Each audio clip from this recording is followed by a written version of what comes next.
Hello and welcome to my stream.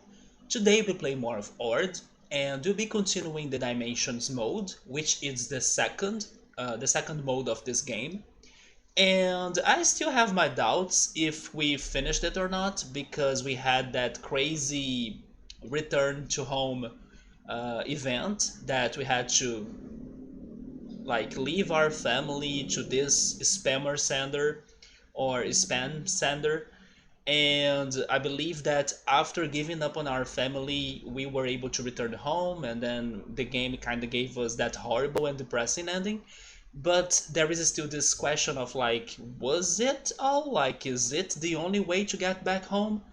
So last Sunday, we were investigating other paths, but we kind of only got to a new path, which was the jungle, or maybe prehistoric jungle, and that place had many traps, so we couldn't really complete the exploration and jump into another portal. So hopefully tonight we can go back to it and make it through. But we need to see if we will also be able to return to it, because it seems that it's RNG based, or it's up to chance. It's actually something that happened to us in the very beginning of the game. Suddenly they gave me a a sound from the portal that was like a lion roar, and then that's how we ended up in that jungle. And then once we were exploring it, we discovered that it was more than just a jungle, and then they had even dinosaurs, a T-Rex. So we need to see what was that about, and if there is more to it, I believe there will be. But so far, yeah, so far we could only get to this one ending. That was the one that we had a, let's say, workaholic life, and then we contacted this spammer on our computers by sending emails, and then he was like, okay, I can help you out, but you need to give up on your family. And then that's what we kind of did. We were actually able to return to that depressing universe and test what would happen in case we said no to him. And unfortunately, nothing happened. We were still stuck in the loop of events of go to work, commute, go back home, complain about everything you have, and then everything is sad. We were still stuck into that loop after telling no or saying no to him. So yeah, in case we actually go back to that dimension today, in case we end up trapped in there, honestly, I think I will reset the game because we have pretty much explored and tried every single thing we had in there, and nothing was very cheerful in the end. So I think it's better for us to not waste time, and then you know what? If we're here again, let's leave it, let's reset the game and start it over, because it sounded very worthless to be exploring that area anymore. So tonight I'm expecting that we will be able to go back to the jungle, and who knows, maybe even another area. Maybe there is even more to the desert area, which was the first one we ended up finding and exploring. But we need to see what can happen to us today.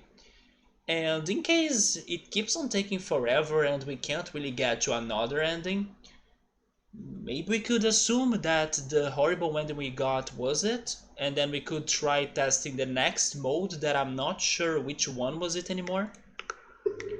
Oh, it's called the world, huh?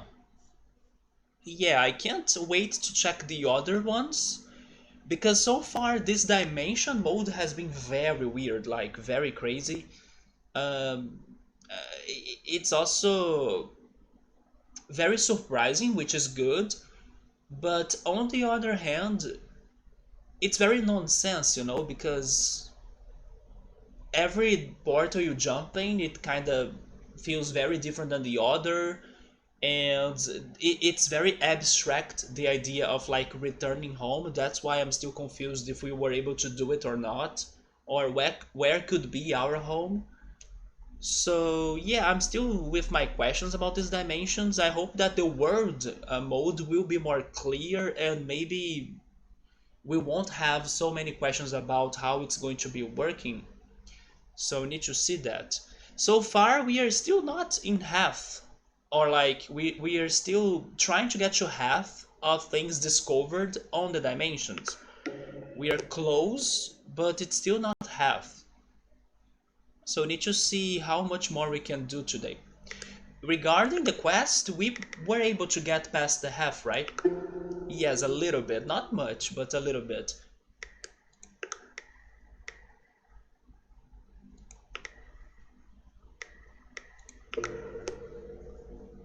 But yes, I'll need to wait until some more people stop by so they can be playing this with me. I don't like to play this game together. I mean, not together, alone. I need to play this game together.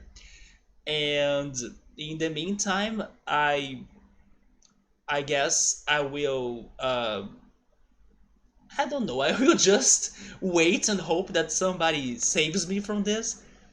But I was playing some Pokemon Go before starting the stream, and actually that's a reason why I once again it's been happening every weekend now. Once again, I kind of started the stream a little bit late, but it's because they are having this 1 hour long event of like special Pokemon raids. And this Sunday we were having the Reggie trio, like Regirock, Registeel, and Regice. And those Pokemon are really rare and good, so I was really trying to get them.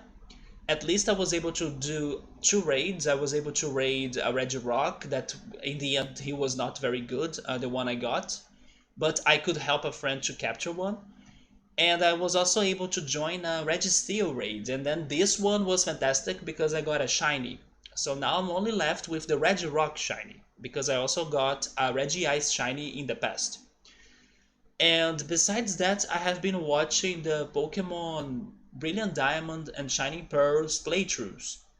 And I was watching it as well, but then I realized that if I was going to end watching the episode I was on, I would make the stream very delayed. So I was like, you know what, I'll finish this later. But I was watching the Sunny Shore City part of the game, which, funny enough, is actually my probably least favorite city in the game.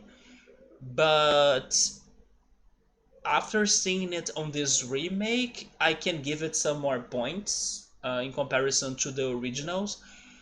And a lot of it has to do with the music, because I'm realizing that there are some few tracks that were rearranged to this remake that are more enjoyable to me than in the original.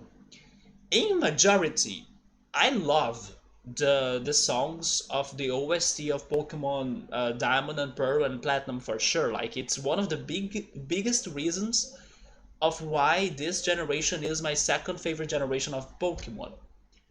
But there is always, those tracks that never really get your attention that much. In my case, they were the Sunny Shore City music. I never really liked it. And in general, the Team Galactic music as well. They never really got my attention in comparison to the other tracks. Some of the route tracks, some of the other city tracks, the champion team that I'm actually very excited to hear it. I still haven't gotten there.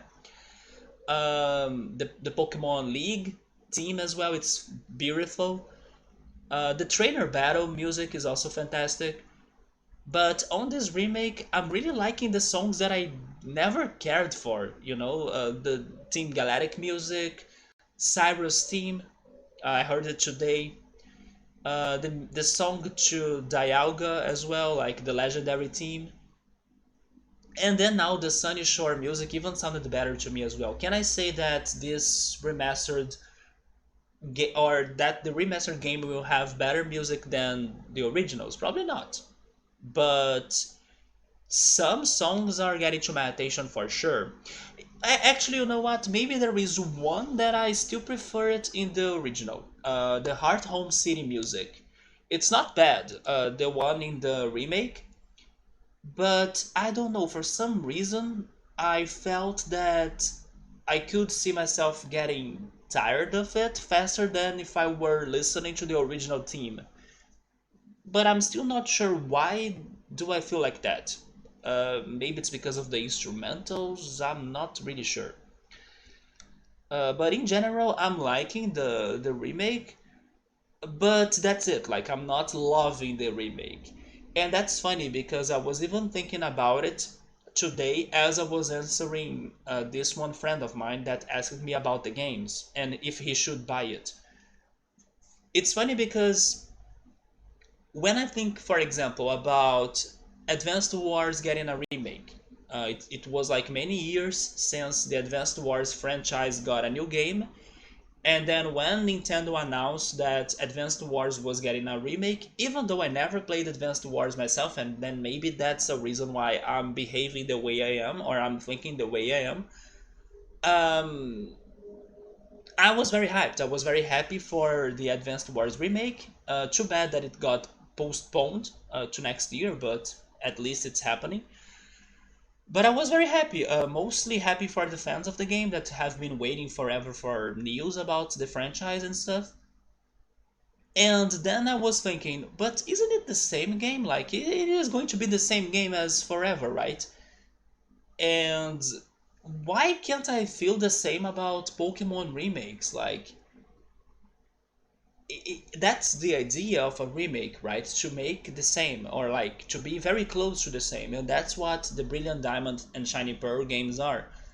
But I'm not feeling fully satisfied with it. Like, there is something bugging on my mind that makes me wonder, or makes me want actually, that this game could have had more. And it even has some upgrades, or it even has some new mechanics, like the underground feature has been improved like crazy. Now you can have the outfits for your characters. The super contest is now a little bit different, and you can even play it online, which is very good. But I don't know, there is something that could have been done in there to make it surprising even for the OG gamers. You know, it's just not like repeating the experience because of nostalgia. It is like nostalgic, but still with a new twist, or like something that could give you a fresher experience. Maybe one upgrade that this game could have happened, or could have had, right? That this game could have had is like having more Pokemon, because I'm still missing some important Pokemon in there. Or like every time there is an encounter, it's either a Geodude, a Graveler, or a Zubat. So like, come on, you can add some more different Pokemon in there, right? For example, a Sandshrew, even a Diglett, I don't know, something else. So I'm missing, something to give it more taste, maybe a spice. And then I'm also hearing about some people complaining about some bugs the games have, but I still haven't seen any bugs because I believe they may be very specific bugs. But I was a bit sad because how can I feel this from a remake of a Pokemon game if a remake from a different franchise that's like exactly like the originals, they don't bug me that much. I was thinking that, am I being too rough on the Pokemon Company or something, or uh, shouldn't I be this critic or something? Also, hey Nubba, what's up, man? Yes, I was here pretty much talking to myself because I need to wait until people show up to play this game. About what I was doing today, and then I was playing some Pokemon Go and watching a playthrough of Brilliant Diamond. And then also a friend of mine was asking me about the game, if he should buy the Brilliant Diamond game or not. He has never played the generation, like he hasn't played the originals. And then I told him that, in my opinion, you shouldn't, because I think this remake is more for the people that are looking for nostalgia, and that's pretty much it. Like I still haven't felt anything different than nostalgia from watching or by watching this game. Like I wish it could surprise me in some other ways, like having more Pokemon or maybe a Mega Evolution mechanic. Something a little bit different to surprise the OG gamers. But at the same time, it is a remake, so why am I being so criterious? Hopefully that's a word in English. Or like, why am I being so demanding, maybe, about this remake if I'm not that demanding about other franchise remakes, like for example the Advanced Wars remakes that are pretty much the same game, new graphics, new looks, and I was very happy for them, like for the fans. Maybe it's because I don't know. I'm in a cycle of disappointment from the Pokemon Company that started kind of since Pokemon Sun and Moon, but especially after Sword and Shield. And to answer this friend that was asking me, oh, I want to play a Pokemon game, and then I don't know which one to buy. Should I get the Brilliant Diamond? I told him to not do it. And then I told him actually to wait until January because it's only 2 months and then we get Legend Arceus. And then probably Legend Arceus can be more surprising than Sword and Shield and also Brilliant Diamond and Shining Pearl. But to be honest, I'm not sure. I don't know if I should be raising my expectations that much for it either. But I had to admit that for a starter, like for someone that wants to play their first Switch Pokemon game, I think they should go for Sword and Shield. Even though I personally hate what they did with Sword and Shield, but for like a person that wants to have a complete experience of a Pokemon game on the Switch, I think they should go for Sword and Shield instead of going to Brilliant Diamond. And maybe not really Let's Go, right? I'm not even considering the Let's Go games because I think they are even more simple than the Brilliant Diamond game. But yes, I'm getting to the conclusion that the Brilliant Diamond game is really more for the nostalgic people, and it's not surprising me more than that. Like, it's not looking like a very complete experience that could be more, um, I don't know, more revitalizing to the franchise. It's not. It's just a repetition of the original game, and that's it, you know? That's how I'm feeling about it. And it makes me a little bit sad. They really took several hundred steps back with Brilliant Diamond and Shiny Pearl. I know, right? There is this feeling of they could have done a little bit more to this game, you know? Why just. It's like a contrast of feelings and thoughts of like, I understand what they did. It's because it is a remake, so let's make it close to the original. But they were being lazy, you know? There are some more things they could have done, or at least improved. For example, the buddy Pokemon, it's kind of silly that the buddy Pokemon are very tiny, especially the legendaries are very tiny when they are following you. Like, come on, you could work a little bit more on this, right? And then they could answer, oh, but in the original you didn't have that, so why are you complaining about it? But there is also for example, the bike. When you are riding the bike, the controls are so bad. Like, if you hit something, it takes forever for you to kind of turn and avoid the obstacle. It is about the tiny details that, ruin the experience a little bit. And also the variety of Pokemon. Like, why limit yourselves into the same amount of Pokemon as the original games? Come on, no, give us more. Like, no more Gravelers, Zubat, and Geodudes in caves. So those things kind of disappoint me because now they have like a stronger hardware, the Switch, and they took forever to freaking do this game. Like, it was a remake that took many, many, many years, and it's just a repeated game. Like, it's just a repetition of the original, and that's it.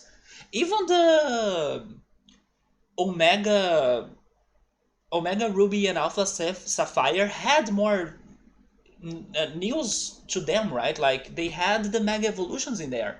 At least that happened in the last or previous remake, but not now. So it was a little bit disappointing.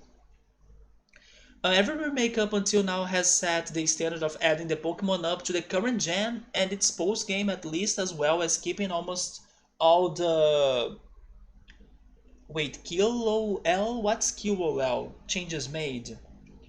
You also beat Shiny Pearl in under 24 hours, man? I have heard, even though I still haven't gotten to this part of the playthrough, but I have heard that at the very least, The Pokemon League and all of the rematches have been very challenging. So I at least appreciate that, because if there is something that is completely remarkable from a player that played the original games of Gen 4, is how challenging the Pokemon League, especially the champion, can be. So at least from the impressions I have been hearing, the league and the champion have been very hard to beat. At least in comparison to the other games, because in the end Pokemon is not that freaking hard. But at least I'm happy to hear there is some challenge even in the post game where you can rematch people, I guess. But again, it's missing, I believe, freaking Battle Frontier, because I still think it doesn't have one. I can't confirm, but I believe there won't be one. It's missing a better post game for sure, and it is disappointing because it's a freaking new hardware. It's a strong hardware at the Switch. Plus, Pokemon Company has a lot of money already, so they could work harder on it. Let's Go Games were going to bring Pokemon Go people into the main series of games. Yes, what do you think about this one remake then? Do you agree that its purpose is only to make the OG players nostalgic? Because I couldn't recommend it to my friend that wants to have a Pokemon experience on his Switch for the first time. I mean, not that he hasn't played Pokemon before, I'm just saying that he hasn't played this generation, Gen 4, and I was like, maybe you shouldn't play it because unfortunately, Pokemon Sword and Shield could give you a more complete experience, in my opinion, because the graphics are, kind of along the lines of the hardware, the Switch. Even though, of course, they have problems, but it is not the same as in the Brilliant Diamond and Shining Pearl games. You have a new mechanic that they explored a lot in there, while in the remakes you don't have mechanics at all. You have a lot more Pokemon to try to capture, and I even think the post game is probably better than the one in Brilliant Diamond and Shiny Pearl, even though the underground in there sounds very fun. And then there are the DLCs as well, right? So I had to say that even though I hate this game, I think that's the one that you should start. If you want to play a Pokemon game on the Switch, I think that's a better start. The remakes are more like Heart Gold Soul Silver or Omega Ruby and Alpha Sapphire. And then Brilliant Diamond Shining Pearl is more of a remaster. It is more of a remaster with a little bit of add-ons like the Pokemon Buddy following you and the Underground, but it is more of a remaster in the end, right? Oh, it's quality of life. Keeping almost all of the quality of life changes. Wait, it has a battle tower? At least that, right? I didn't know that. But it's not a frontier. Why not? Why? What is the Pokemon Company problem to never bring back a battle frontier anymore? But I gotta say that they were creative in one point. Since I think it was since was it since Heart Gold Soul Silver? It was not, right? No, no, no. It was since Omega Ruby and Alpha Sapphire. Since that game, they couldn't bring back the game corner, and that's why we don't have the game corner anymore in the games. So when I was watching the playthrough of Brilliant Diamond, and then the guy got to Vilestone City, where it used to have a game corner, I was surprised how they turned the game corner into the clothing shop. So I was like, okay, this is cool. Since they couldn't bring back the game corner, they at least replaced that mechanic with something else that's also good for the game. So I like that change and how they adapted the game corner into something that's more along the lines of the games today, and something fun as well, which is the clothing mechanic. But yeah, the freaking Battle Frontier, it's never returning.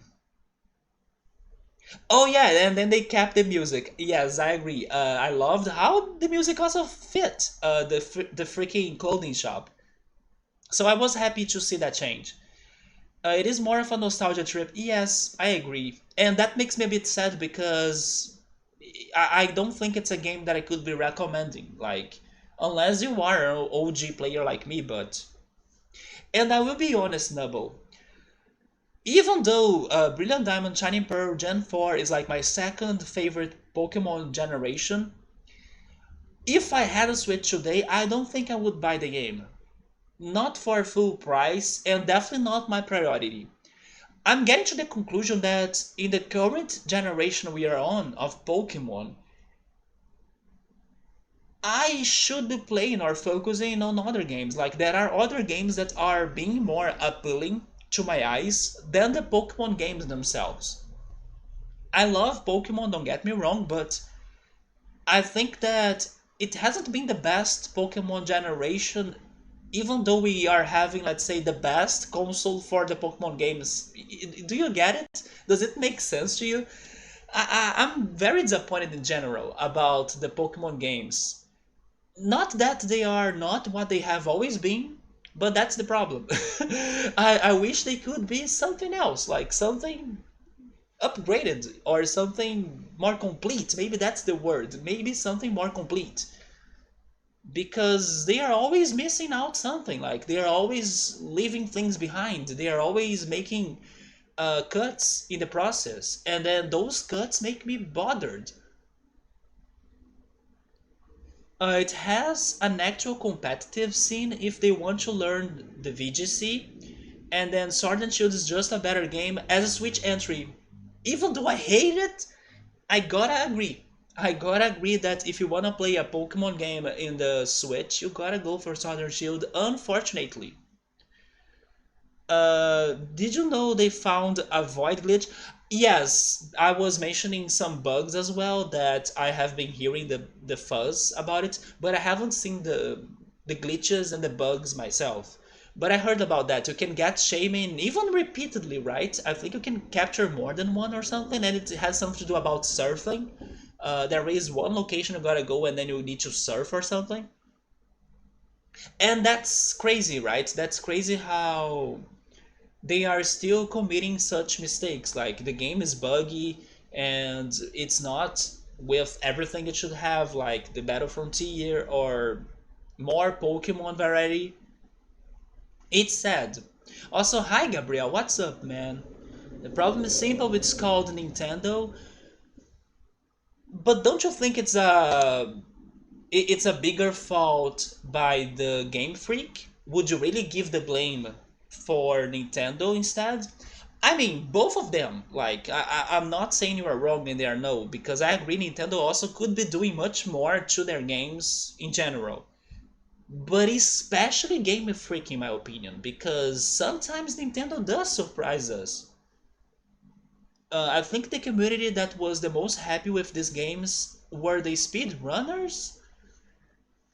Um, why exactly the speedrunners? Although there was something that happened on this playthrough that I'm watching that had something to do with the speedrunning. That, of course, because I don't watch speedruns, I never knew that. But I learned because this guy had those items that boost your Pokemon attacks and defenses and stats during the battles, like the X items, X attack, X defense, X everything. Every time I play those games myself and then I collect those items, I kinda either leave them in my bag forever or I sell them. And then when the player that I was watching, he was facing Maylene's gym and then her Lucario. And then this player that I was watching, he kind of plays a little bit like me. He loves some underrated Pokemon, so he doesn't go for the mainstream Pokemon. And then in that fight, I think he had his um, Prinplup, a Pachirisu, and a Roselia, I think. I think that was his team by the time. And then the Lucario destroyed them like a lot. And then he was almost giving up. He wanted to grind and then become stronger to face that Lucario. And then in the middle of one of his last attempts, he decided to use those items. Like, let me use this X attack and then the X defense. Dude, he broke the game. Like he destroyed Maylin easily with his first Pokemon that he buffed like that. And then somebody on the chat said, "Oh, now you understand why speedrunners love those items." I had no idea. Like I should have imagined, but yeah, I can see now why. So that surprised me a lot because I never care or I never really use those things. It's more Game Freak over Nintendo. I think so as well. Yes. There is a lot of new bugs that help them. There are more bugs than the shaming one. How are those bugs helping them out?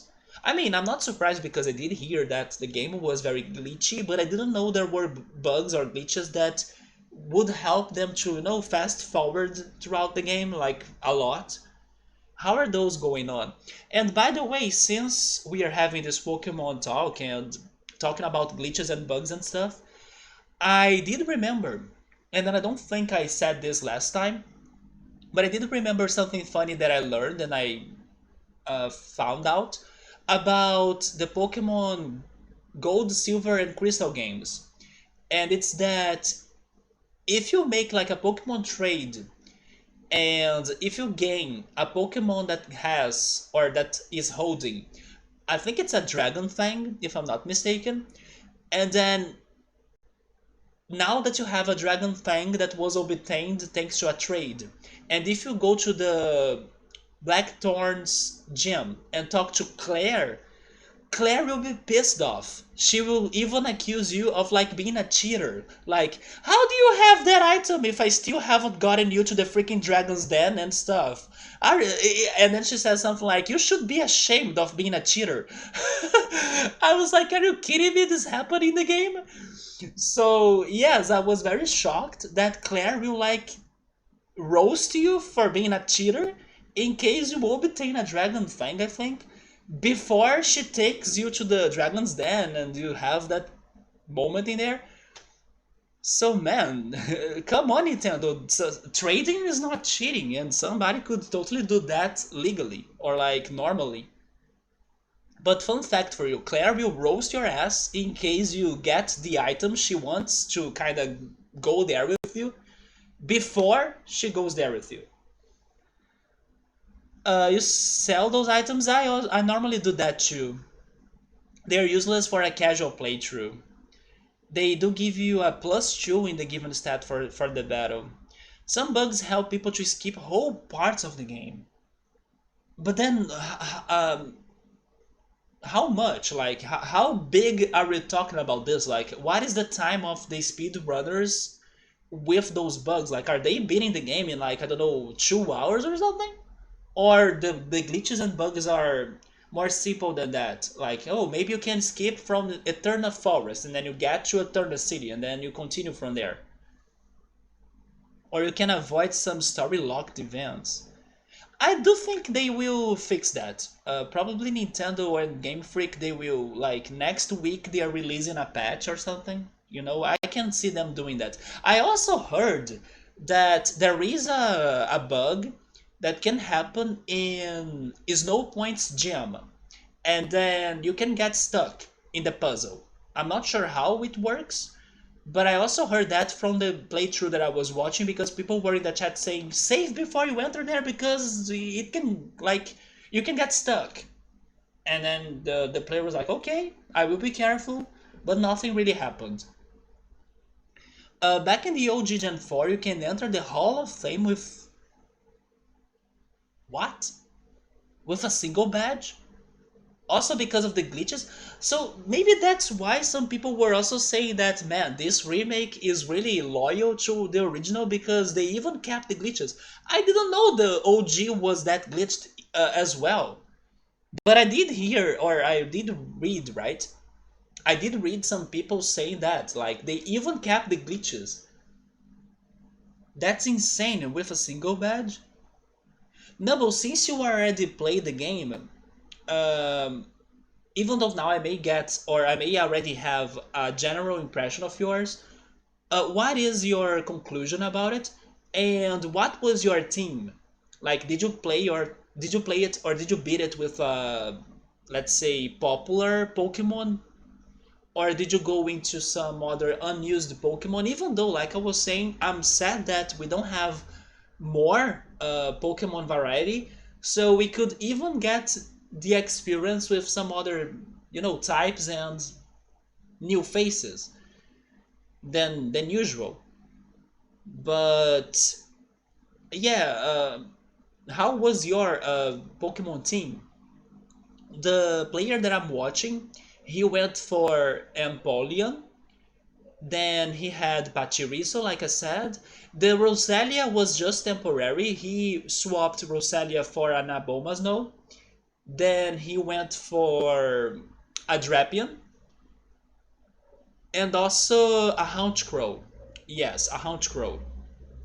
And then his last Pokemon was a Hippowdon.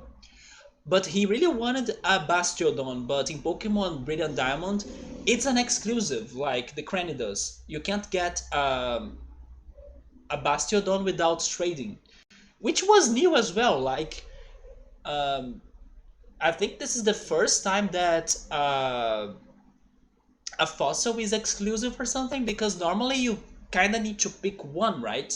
But you can pick any of them if you want.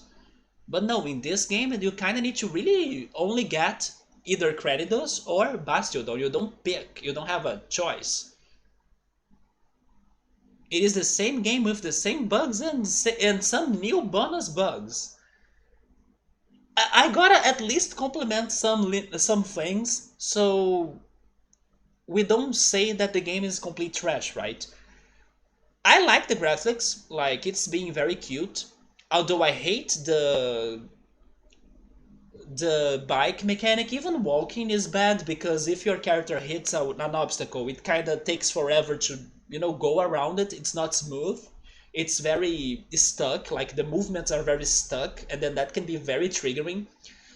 I love the music. I was even saying that some tracks that I never cared for, after hearing them in this remastered, I'm liking them, like the Team Galactic music. I never really cared for those songs, but now I'm liking them. Cyrus music, Sunny Shore music surprised me a little bit too. It was like one of my least favorite songs ever. So the music has been good in general. The only one that didn't I didn't like that much in comparison to the original was the Hard Home music, but maybe it's a matter of time that I can get more used to it. And I also liked the environments. Like once you are in a battle, the environments they created are very good, in my opinion. They look very good. Also, the underground, the new underground is very good as well. Those are my compliments about the game. The rest is pretty much either the same or not very surprising to me. You only used four Pokemon. The other two were there for dex filling reasons and to be sacrifices if needed.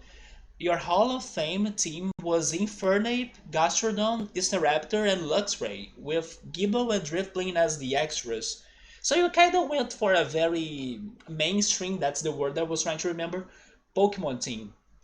And then avoiding Pokemon in the underground biomes is such a pain. Oh yeah, they do chase you a lot, right? Again, I think they should have more variety of those Pokemon in there, because every time you enter the biome, it has the same Bronzors or the same Bibarel. Why do you need to have Bibarel in the underground? Isn't it enough to have him in the whole region bugging you?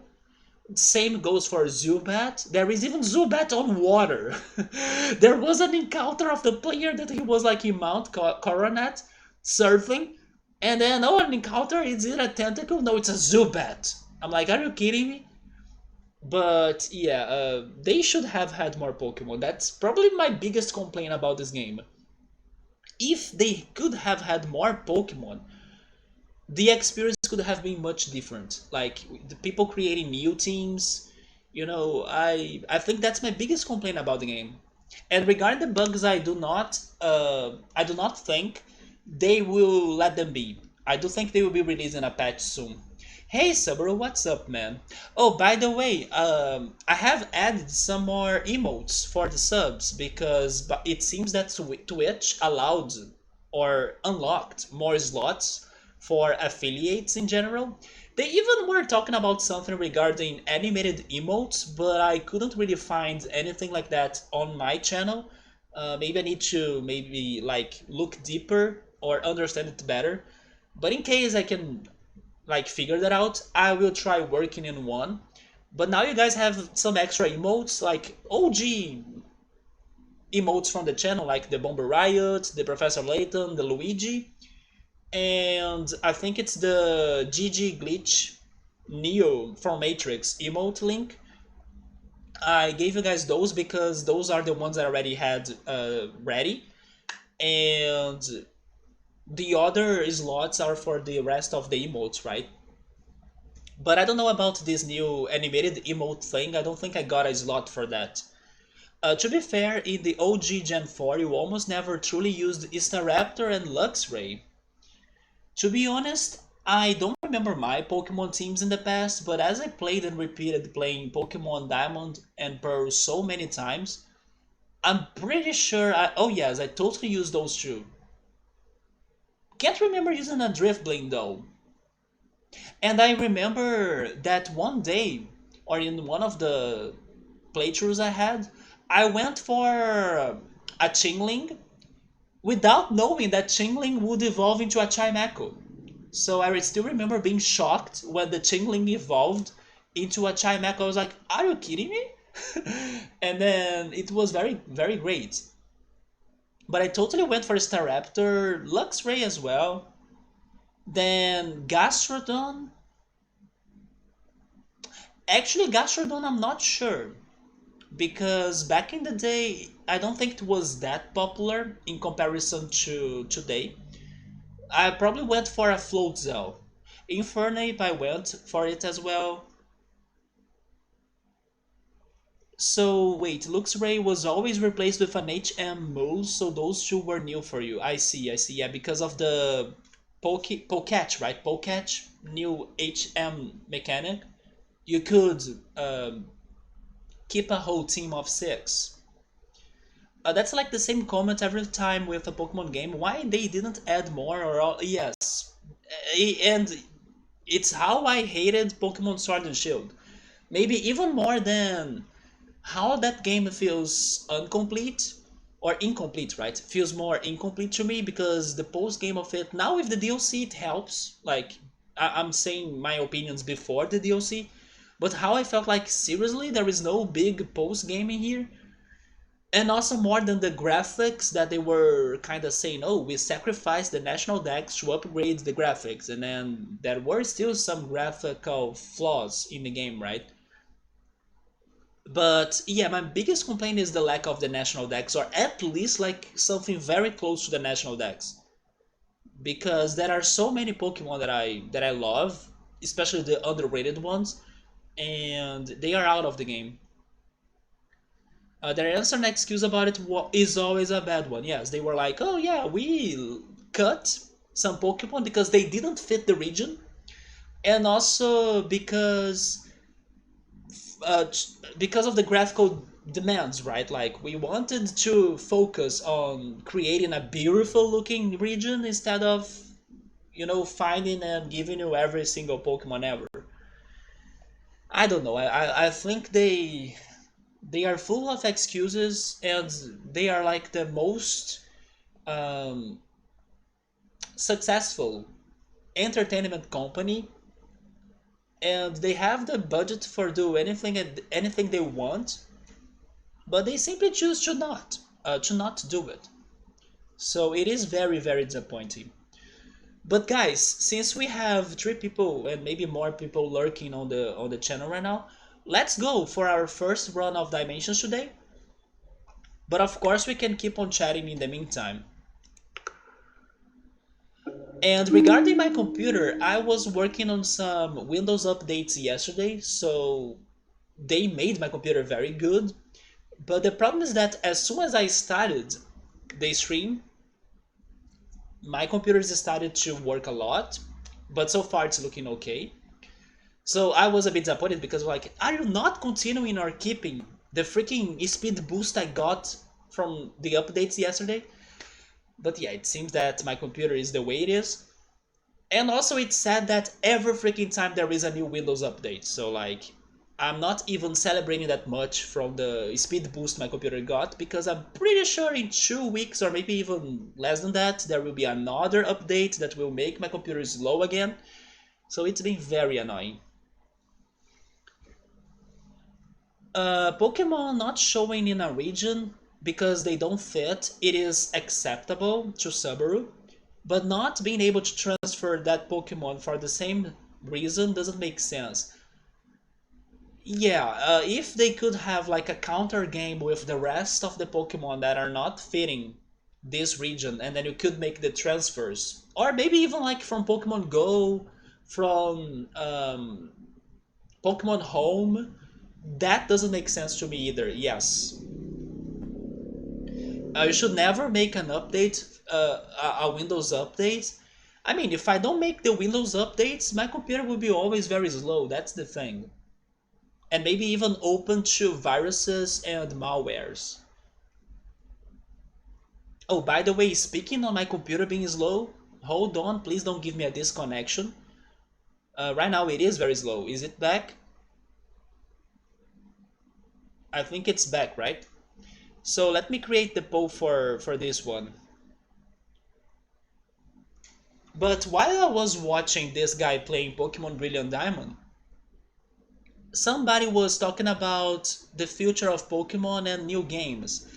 And there was one idea that got my attention, and I never really thought about it. And it's that freaking talk of like, if you could create a new region for Pokemon, which country would you base your region on?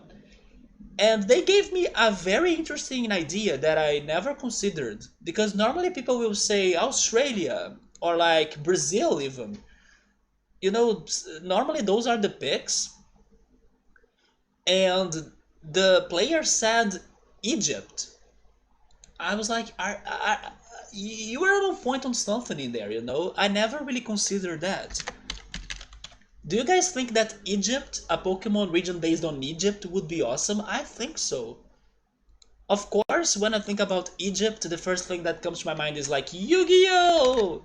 But man, a Pokemon region based on the Egypt would be awesome in my opinion. Like it could be very different than what we're used to. And then we could have like the Pokemon League happening in a pyramid. I don't know, I really like that idea. And we already have, actually we already have two very snowy regions. I would say number one, Pokemon Sword and Shield, but second place, Sinnoh, right? Gen 4. Why not create a region that's very much the opposite of like something is snowy? It could be something desertic, like Egypt, and it's not like full of islands and tropical like Alola or like Hoenn. So I did like that idea a lot, and I think it could work out well. Maybe we would have a lot of fire and ground types, but honestly, why not? Sure. Maybe ground types could be interesting to have, like new ones. It's more like you should always update them. I kinda do the updates regularly. It is always an update. It will have half of solution and half of problem. Well, but at least for some time it does work out. Like my computer did get very fast. Like it was a new computer even. It was loading everything super fast. Maybe it's the streaming that makes it slow, plus when there are, of course, new updates to be doing. No votes, so I'll be choosing Wake. The roars are back, so we are back to the jungle. I was saying how rare this was, but we got lucky today. We found the tents. Last time, I think we went for the hides, right? I wanna check the post today. Or am I wrong? Did we go for this or the previous one? A pit. I like how the options are not dangerous. We can either look or leave. But there is nothing like jump. There is nothing deadly, you know. Normally these traps they have options that are straight death. But not today.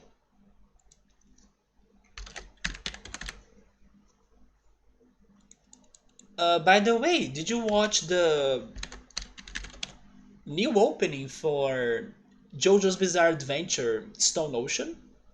I think it was out yesterday, wasn't it? Yesterday or today? I think yesterday. I did like it. Can't say the music was my favorite, no. Probably my favorite music from the openings are uh, the one for Giorno Giovanna, the one that's like fighting gold. I like that song. And then also I did like the one from Stardust Crusaders because there is a moment in there that gets very intense. Of course I can't sing in Japanese, so I won't be able to say it, but it's like da na na na na na da na na na na. I love that moment of the song is like some of my favorites. And also Bloody what? Bloody Stream? I think it's Bloody Stream, right? The opening of season 2. Those are my favorite openings of JoJo so far. But I loved the colors of the Stone Ocean opening, especially the green and the pink. And I was completely like confused about why are there so many CD-ROMs and also some other electronics and devices as well. Like we'll need to watch to understand like where are they going for or like what they were thinking of. But I was very confused. Like, why so many electronics in here? Isn't this going to happen inside a prison? What does electronics have to do with prisons? So I'm not sure if I follow, but I'm excited. I'm excited to start watching it in December 1st. It's coming up soon. Look at Brad Pitt. Oh, looking at Brad Pitt, it could be, right? Fun fact, the Yorkshire dog we have in here, like that my parents have, his name is Brad because like my sister named him after Brad Pitt. So it was earlier today, huh? There is a lot of Easter eggs scattered around the whole opening. Easter eggs even? I was... I mean, I saw Jotaro in there for sure. But like Easter eggs, I didn't pay attention to them. Maybe that's good because if they are Easter eggs about like what's happening in the season, then I won't get spoiled. But if they are about the past, then I miss them. Oh, that they are related to the manga, so it's good that I missed them then. Yes. You guys wanna look at the pit? Let's see. There is a light. Okay, now they are starting to give us the options to interact with the pit, right? Like in a dangerously way. So we can either climb it or leave it. Knowing this chat, I think you guys will want to climb it because living is too boring, right? We have a spirit of adventure in here. So I hope that in case that's what you really go for, I hope it's safe. But honestly, I gotta say that I'm also curious. And maybe this pit could have the portal to exit this dimension because we still haven't found it. Oh, something else about Pokemon that I remembered and I was surprised when I was watching the playthrough. This player that I was speaking of, he took forever to think about his team because he wanted to have Pokemon that are underrated and not very usual and normal for people to be picking and playing with them. So for a lot of time, he only had a Prinplup and a Prinplup. Yes, by the time he got an Empoleon, he already had other Pokemon in his team, but he only had an Empoleon or like a Prinplup. And then there was the first double battle, or like the first double battle trainers waiting to challenge you. Did you know that they will not challenge you if you only have a single Pokemon, or at least maybe if you only have one Pokemon alive to fight? They will not fight you. And then only after this player got more Pokemon, healthy Pokemon, and returned to the route, he got challenged by the twins, right? The twin kids. I was like, I didn't know that. You guys want to climb the pit? Let's go. We climb it down. Isn't it funny when I think about the word climb? I always think about going up. Is this right in English? You can climb things down? Maybe you can, right? It's not necessarily just going up. God bless! Yes! Good job! And thank goodness I was also courageous to go with you or to go along with you all because I was wondering where is this portal since we couldn't find it last time and we did explore it a lot. It was in the pit. I mean, even if you notice them, they wouldn't hardly mean, yeah, they don't mean anything. I'm just lost. For example, the freaking CD-ROMs raining in the opening and other electronics as well. I mean, we are entering the portal, right? There is no way I'm making a poll here for leaving it. Chattering. Oh no. I think we are back to the... I think we are back to the freaking annoying universe. Why?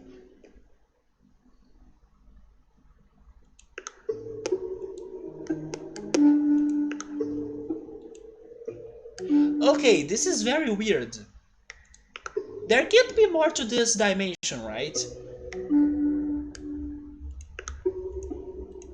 Why are they bringing us back in here this soon? Because if this was the end of this game, like the way you go back home, it wouldn't be this easy for you to get to it, right? But at the same time, this is a loop that we get stuck. It doesn't have ways out.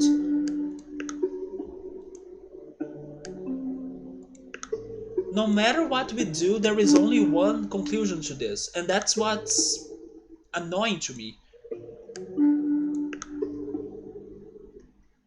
Sabri is saying that he thinks that already happened in the past. Yes, I didn't know that because probably I never had a single Pokemon by me by the time there was like a double battle or something. Isn't it crazy though that, for example, when you are challenging, um, wait, I'm pretty sure there is an example that I wanted to say, but now I can't remember it.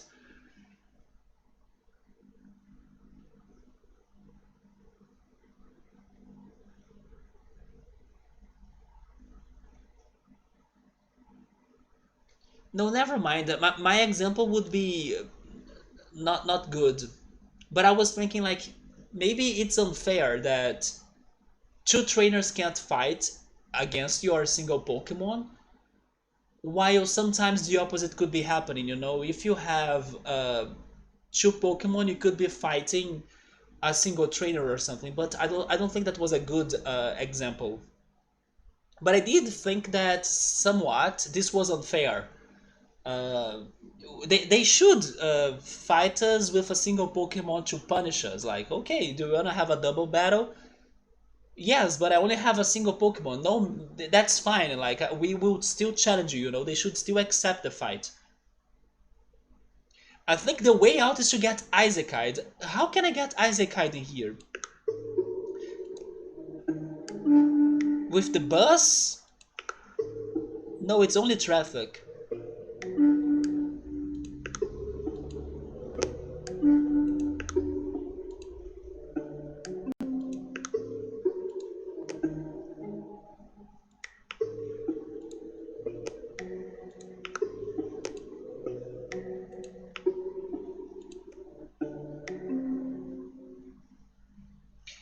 wait a second. We have never took the offer without asking what he wanted for, right? Maybe that's the third possibility for us in here, because we have always asked him what he wants for our freedom. Let's not ask.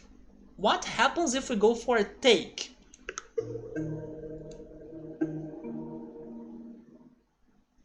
Guys? Oh no, it's still the family thing.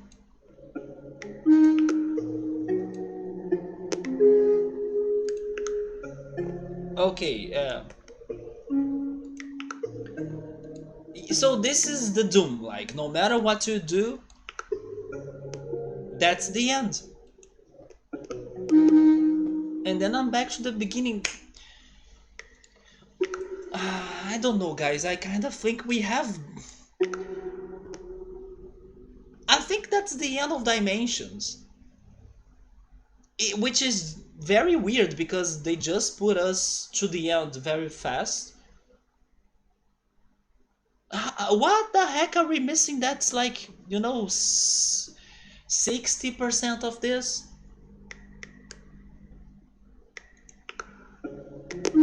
So here's what I'm doing. I will be kind of fast forwarding this a little bit without creating the pose to see if we can find a new and complete new path that could give us new results. Instead of like making the pose to maybe start repeating the paths ourselves. Because I'm really starting to think we beat this game. Yes, we accepted the offer without asking for the price, and it was not it.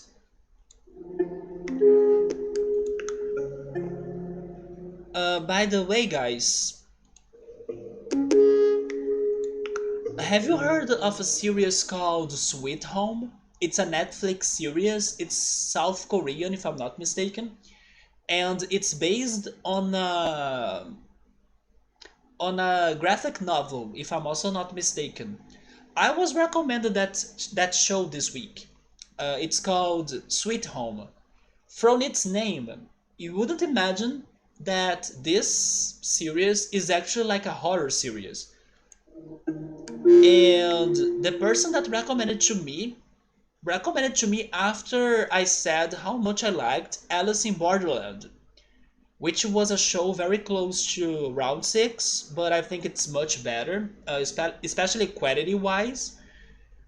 And I'm very excited for season 2 of Alice in Borderland. I believe it's going to be released only in December 2022. So I would still need to wait a whole year to check this second season out. But in case you guys have never watched Alice in Borderland, it was one of my favorite shows this year. And I'm also excited for Euphoria. Euphoria, especially the beginning of the year, and I would need to study what I think about every series I have checked this year and which one would still be my favorite. But Euphoria was my favorite for a lot of time, and maybe it's still my favorite. It was very impactful. It's an HBO show and very dramatic, like very full of thoughts and criticism as well about society and things in general, especially stereotypes. And Euphoria is getting a season 2 very soon, I think in January, because there was even a trailer out, if I'm not mistaken. And by the way, I forgot to watch the trailer of that Dragon Ball game we were talking about last weekend. I still haven't watched it, but from the thumbnail, because I think Subaru posted it on Discord. If not Subaru, somebody else, but it was on Discord. There was Bulma and that pig character that I can't remember his name right now, but I think it starts with O, if I'm not mistaken. So that's good. At least, even though you play as citizens, you do have the, let's say, well-known characters in the game still.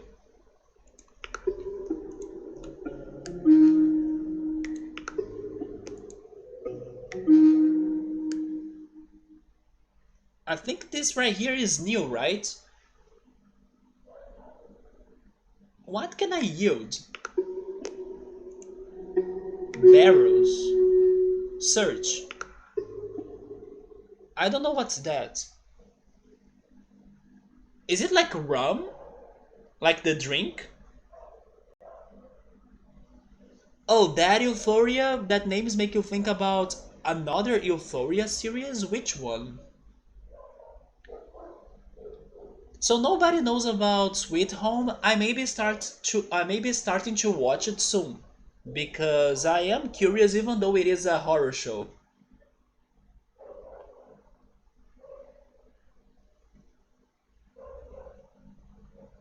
What I was watching actually was more of Comey Can't Communicate, which has been still great, even though I was disappointed that my friend didn't like it that much. He's still watching it, but he wasn't as excited about it as I was.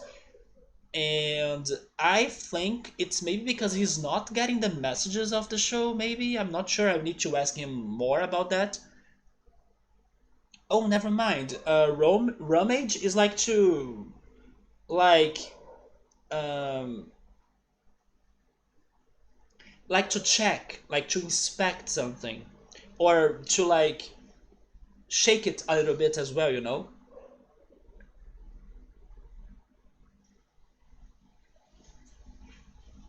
Oh, never, never go after or watch the Euphoria anime. It's beyond cursed. Jesus.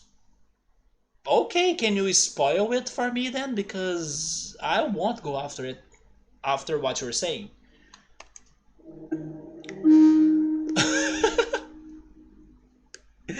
Okay, this one I will vote because this is not what I was expecting to find. I love it, even though this could mean death, but I love it for two reasons. I love it because it's giving me some flashbacks of Zelda the Majora's Mask, and I love it because it is also now giving me flashbacks of JoJo's Bizarre Adventure. So I may know the results of this poll, but in case somebody wants us to survive, you should maybe tell us to destroy the mask, right? But I like this a lot, even though this is totally a game over. It has a lot of what? Oh, okay, really? Okay, I think I completed that word right there. There is that other anime that it's very polemic, and I have heard people saying it's shocking good, and I have heard people saying it's like the worst, and it's called School Days, right? It is on my list to check. Yes, I still gotta go to that anime. I also need to go back to Osama ranking, which is like the ranking of kings. I only watched episode 1. I was not very impressed, but I believe it may get better. Yes, as I'm not surprised you guys want us to wear the mask. I'm pretty sure this is cursed. It's not cursed? Well, we wore the mask to disguise, so we will be disguising in this hut, right? We got we got an achievement. We are a criminal now. We are inside the hut. Okay, from here I will be asking you guys what do you do? We are a criminal now. I'm pretty sure there will be somebody inside.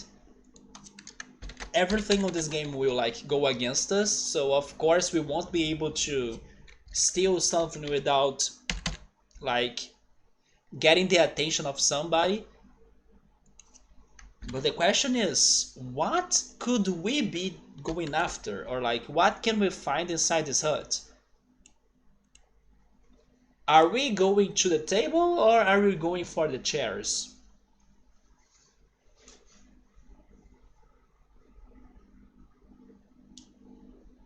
Oh, I forgot to ask Nubble about something that I believe would be of his interest. Because Some weeks ago there was an Xbox conference. I don't know if you guys watched that. I think it was like an Xbox 20, not 20 years. Is it 20 years already? Maybe not.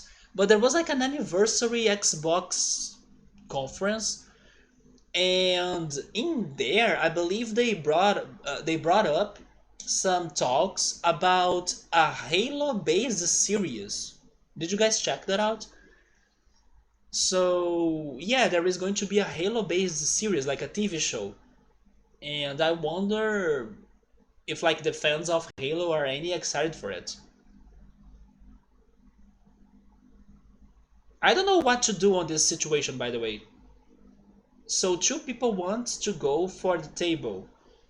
Okay, let's check the table. Oh, okay, there is a feast. And then the chieftain. Wait, you are excited for this somewhat Halo series? I don't know any details about it. I only know it's existing. So, do you think it will work out? The chieftain, what was that again? I'm pretty sure we checked this word last time, but I'm trying to remember. I think it's just a chief, right? Like an imported person. And last time I believe we talked to him. Summer is used to red versus blue, so I think it will be interesting. So you guys are Halo fans? I didn't know that. I only knew Nubble was, and also Pilot. Although Summer has talked about this red versus blue thing before, but I wasn't sure what was it anymore.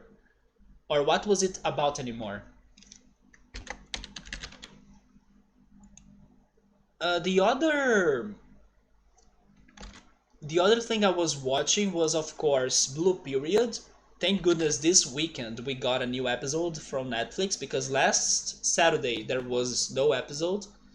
It's still very chill, very casual, somewhat thoughtful, not much, but somewhat thoughtful.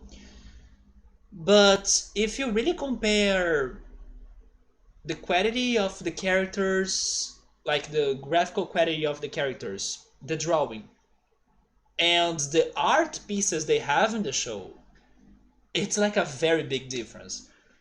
So I was paying attention to that in the last episode, like yesterday, and I may understand why some people are complaining about how the show doesn't look as great as it should or as much as the manga or as good as the manga, because the manga seems to have a very good drawing and everything.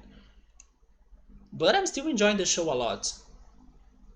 It's just bad to like have a 20 minutes episode in every 7 days.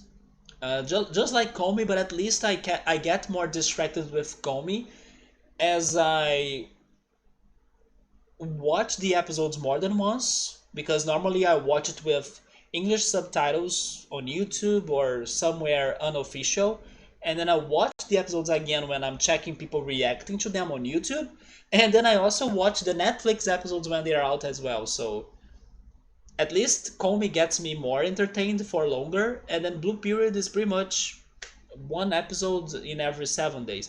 Some people like this formula. Um, Maybe some people got used to this, like one episode per week. That's how Crunchyrolls do anime and stuff. But honestly, I like to binge. Binge watching is my life. I binge watched Tiger King season 2 last week and it was fantastic. I love to binge. No votes, so I'll be sneaking. I think we talked to him last time. Let's sneak, as we are bandits now, right? Unaware. So we are like some good thieves in here. No. No, no, no, no, no. Wait, wait, wait, wait, wait, wait. Is there any other meaning to this word? It is not an electronic tablet, is it? Like, how? Because if it is an electronic tablet, this makes no freaking sense. Like, we are in the jungle, And there are T-Rexes in here. There is all sorts of, prehistoric things. And then a tablet?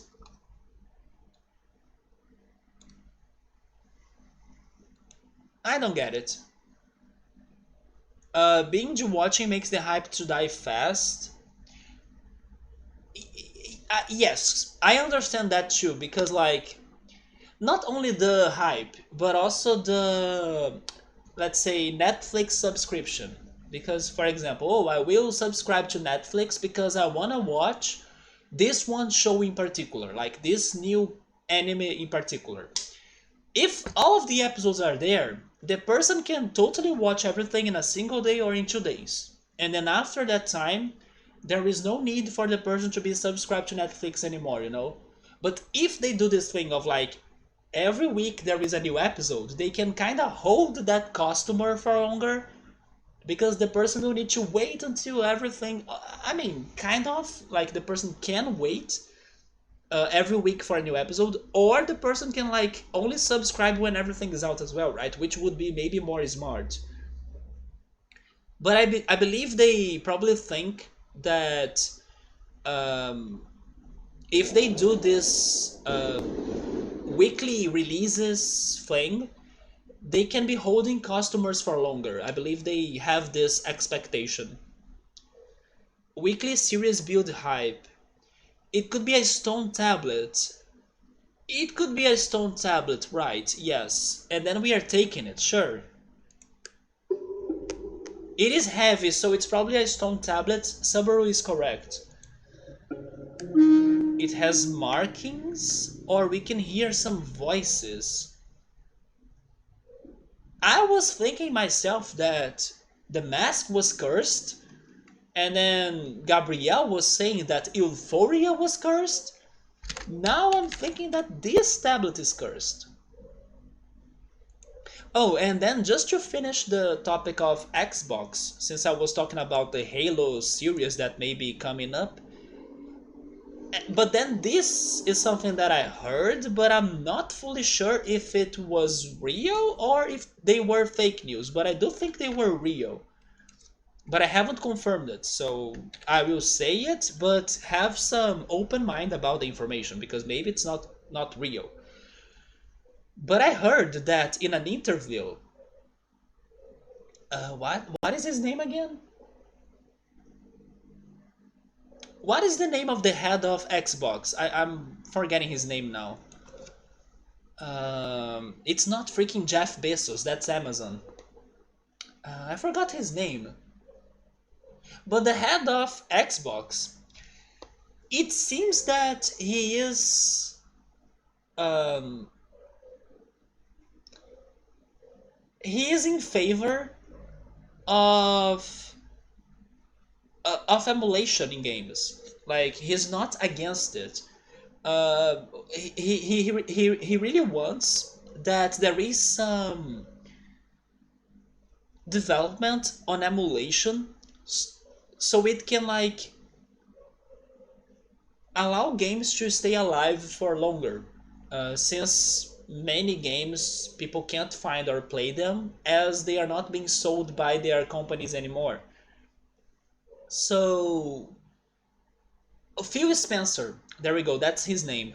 So Phil Spencer supports emulation. He wants some sort of study and some solution that could bring emulation in an easy way to like players, or maybe even in a legal way to players, so we don't have this situation of like people want to play this game but the companies can't really sell or give them the games they want to play. So I was surprised to hear that statement from him because I think um, it's a very modern statement, but that's not the word that I was trying to remember.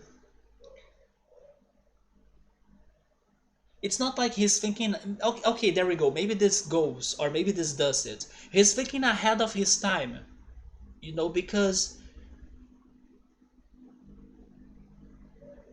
it is something that does happen, and the companies, they don't give anybody a solution. Like, there is no big server that could give you the OG games, and the companies like Nintendo, for example, they keep on holding some games to be sold because they keep on dreaming and planning to re-release those games in, for example, remasters or remakes, or even just like in a new virtual console to again sell those games to the players, and keep on milking from the players from those games. So I thought that that was a very good statement, and he's beyond his time with that. He's also brave to say that, as he's the main head of one of the three pillars of gaming today. And I hope that he can really inspire the other two companies, Sony and Nintendo, into this idea that emulating should be seen as like a solution instead of seen as a problem. Or something should be done about not being able to find the games you want to play because there is no platform to play them today. Xbox, Microsoft in general, has been making great choices towards gaming in general. They are actually my least favorite out of those three regarding the games they develop, but definitely they have the best mindset so far, yes. And also services like the Xbox Game Pass and stuff, yes. I just wish that they had my games, and unfortunately, most of my games are in Nintendo, or some of them are in PlayStation, but in Xbox, only Rare Replay, and even Banjo Kazooie is coming to Nintendo Switch, so. They were and usually are the first to push for cross playing games. It is still funny that Sony always complains about our servers can't do that. That's not true for sure, man. Not at all. And Sony, just like Nintendo, they love to be remaking and remastering their games that don't necessarily need a remake or a remaster at all. Because, for example, I think they were mentioning. Correct me if I'm wrong, but I think it was The Last of Us. Didn't The Last of Us. Or isn't The Last of Us getting a remake? Because I think it is, or it got one. And it's a game that doesn't necessarily need one, because if you play the original, it looks amazing great. Like, it looks beautiful already, so why make a remake of a game that, doesn't necessarily need one? So they were talking about that in the video. So Sony does the same as Nintendo, even though you may expect only Nintendo to be doing this shady thing of like saving their OG games that were super popular classics, and everybody kind of wants to be playing them in every time there is a new console out. No, Sony does that as well. Like, I will be saving my games because I will be re-releasing them remastered, remade, and still profiting from those games forever. Instead of like allowing people to emulate those games or like find ways of um, making those old games more accessible since I don't sell them anymore today. Also, hi Ultras, what's up, man? You were eating some dragon fruit. I still gotta try that out. And did you get a dragon fruit that has a white inside or a pink inside? That's the real question here, man. But how's it going? But Sony servers are the servers maintained by Microsoft. Are they? I didn't know that, but it makes sense, right? Since Microsoft is like the computer, uh, let's say the computer hardware provider. So even Nintendo, like, is Nintendo using Mac or Apple products? I don't think they are. Macintosh, does that even still exist? It is the pink one. There we go, Ultras. You were lucky, man. Good job, because everybody says you can't really guess, right? From the outside, you really need to like slice the dragon fruit to see how is it inside. By the way, I think you guys didn't vote for this, right? So let me make my pick. I will pick the markings. I'm curious about what's written on this tablet. It's glowing, so this is magical? And then we gave up about that, and then we looked at the sky, I guess. Yeah, basically crossplay, everything don't exist because of exclusivity. But then, Gabriel, aren't you mixing the things up like crossplay and emulation? Do you consider them kind of like the same thing, or like do you think they walk together or they go along together? Maybe a little bit, but I can still see them as different things. I was wondering if, by what Phil Spencer said, if he could like agree or be up to, I don't know, an idea of people using Xbox as an emulator, and then maybe not only for people to be playing the Microsoft games, but also the other platform games. I mean, if we consider the computers, yes, like people like me, we can use our computers from Microsoft to play the other franchises and companies' games, right? Like Nintendo and etc. But I was wondering about his video game, like his Xbox. Because of course people already do that unofficially. For example, even I was watching a video about is it worth buying a Wii U today? And then from this Brazilian YouTuber, he said, yeah, especially if you can unlock that Wii U and use it as an emulator to play all sorts of games that were in its virtual console. And as it is like a portable console, it would be a fantastic handheld complete with all sorts of classic games from the Super Nintendo, Game Boy Advance, maybe not Nintendo DS, but Nintendo 64, some GameCube titles as well, Wii titles. So he was like defending people to still get a Wii U today because if you are able to do the emulation and like unlock it and everything, it will be a very complete video game, which is like the opposite of having a normal Wii U.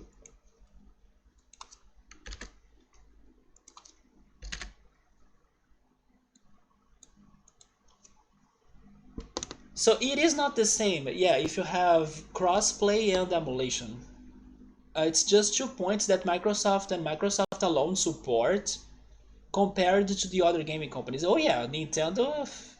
The day Nintendo go along with this, I don't know, will be in 3001 maybe. That's the day. Nintendo can't even hear the word emulation. Yes, or I don't know. Not only we have situations with Nintendo regarding emulation of games, but also soundtracks. They keep on claiming for their copyrights of musics of their games on YouTube, for example, although there is nowhere for you to listen to their soundtracks. Like, why is it not on Spotify or in, I don't know, in Amazon Prime Music, on Deezer? No, you can't find anywhere to hear the music, and you can't hear to them on YouTube even because otherwise Nintendo will take our video down. So they gotta do something because people want to find access or to have access to such things and they can't. And then the only alternative they find is through emulation. The choices are Final Fantasy 13 and Final Fantasy 7. Final Fantasy 7 all the way. I still gotta play 13, but let's go 7 with Cloud.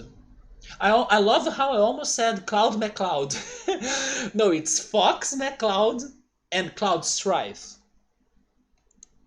A meteor, a meteorite. Okay, so after we went inside that hut, we found a stone tablet. The tablet was reacting with light, and then we looked up at the sky. Did we just summon this meteorite? Are we going to be the responsible ones for destroying the, not destroying the planet, but killing the dinosaurs that were in this prehistoric jungle? Is that what's happening? In case that's what's happening, then the tablet was really, really cursed. By the way, Yotros, I was watching a video about South Park. and I know that you are a big fan of South Park. And then normally when people talk about shows that predict the future, the one that comes to mind is The Simpsons, because yes, there is something crazy about The Simpsons that they do get things right. But then this video was talking about how South Park predicted the future as well. And I don't know if I will be able to remember many examples, but they predicted some things of like Donald Trump's election, for example, and also how Donald Trump was almost causing a nuclear situation with North Korea by his tweets and things like that. They also predicted, or at least mentioned, a situation about quotation marks poop cruise, which was like I think in the episode of South Park, people were exiting a cruise or like returning from a cruise, and they were saying that the cruise smelled like poop. And then not too long after that situation, that episode, there was somewhere in the world where a cruise with like lots and thousands of people got stuck in the middle of the ocean, and it's because the engine room started a fire. And then in order for them to kind of prevent the cruise to sink, they stopped the activity of the cruise. Like the cruise couldn't have it couldn't be moving, or like it couldn't work anymore. And also people had to still eat, people had to still like poop and pee and everything while they were waiting for a rescue. And then that's how the cruise was like smelling like horrible, because people were pooping kind of around, until the rescue finally came some days later to like rescue freaking thousands of people. And South Park kind of predicted that as well. But I'm pretty sure there was more. I will go check my notes because I wrote down some examples.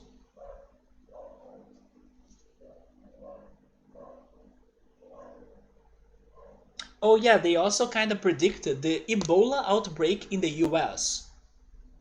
It was like the next day this episode was aired, there was the first case of Ebola in the US confirmed, and then in the past, not in the past, in the next weeks, more cases were happening. And they also predicted Elon Musk wanting to travel to Mars. Yeah, those were the examples I wrote down. I kind of wish I could like South Park more. By the way, I missed the results. I will check the browser. I kind of wish I could like South Park more, but it's just not my type of humor. But as a kid, I used to watch some episodes, mostly because of my sister. But then I think my sister also stopped watching it with time.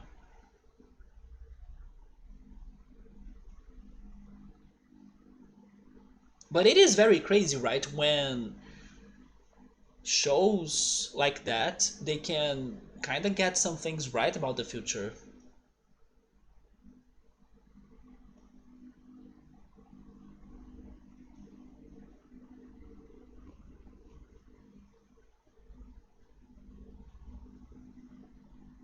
You know something else that I have been thinking a little bit lately, since I returned to my hometown? Um, Not only how things change, and they sometimes change fast, but it is very funny to notice those changes after all of those years that you have been kind of living in another city. I wonder if you guys still live in your hometown. Oh, you guys voted for A, okay. I wonder if you still live in the same city you were born, or if you moved throughout your life. Because something funny that happened to me was that in one of these days I was going with my dad to a supermarket. I actually went there today with him as well, but it was not today that I saw this. And then I was like being distracted looking around the car windows, and then I was noticing some differences in the city. But the one that got to my attention was a school, and the name of the school was actually the name of my history teacher when I was in the middle school, or actually never mind, in high school. So I was like, I was shocked that they freaking named a school after my history teacher. And then I took a picture. I sent that picture to my high school friends as well. I was like, look at this. This is awesome. And it made me think on how crazy it is for you to like return to a place where you haven't been in forever and look at the changes and the little changes that city has now. But then I could only experience that because I kind of left my hometown, right? I went to live closer to the capital, and returning here has this different air that still seems to be familiar, of course, because you can't really complete change a city. But it is interesting to see the tiny differences here and there and improvements as well. And especially surprises like this, like finding a school that's named after your history teacher, and it's like mind blowing. It's awesome. It's a freaking beautiful tribute to him, and completely unexpected. The coincidence as well that I was looking outside at the same time that we were crossing the location and reading it and knowing the meaning of that name. So it was very cool to have that experience. Gabriel likes South Park, but their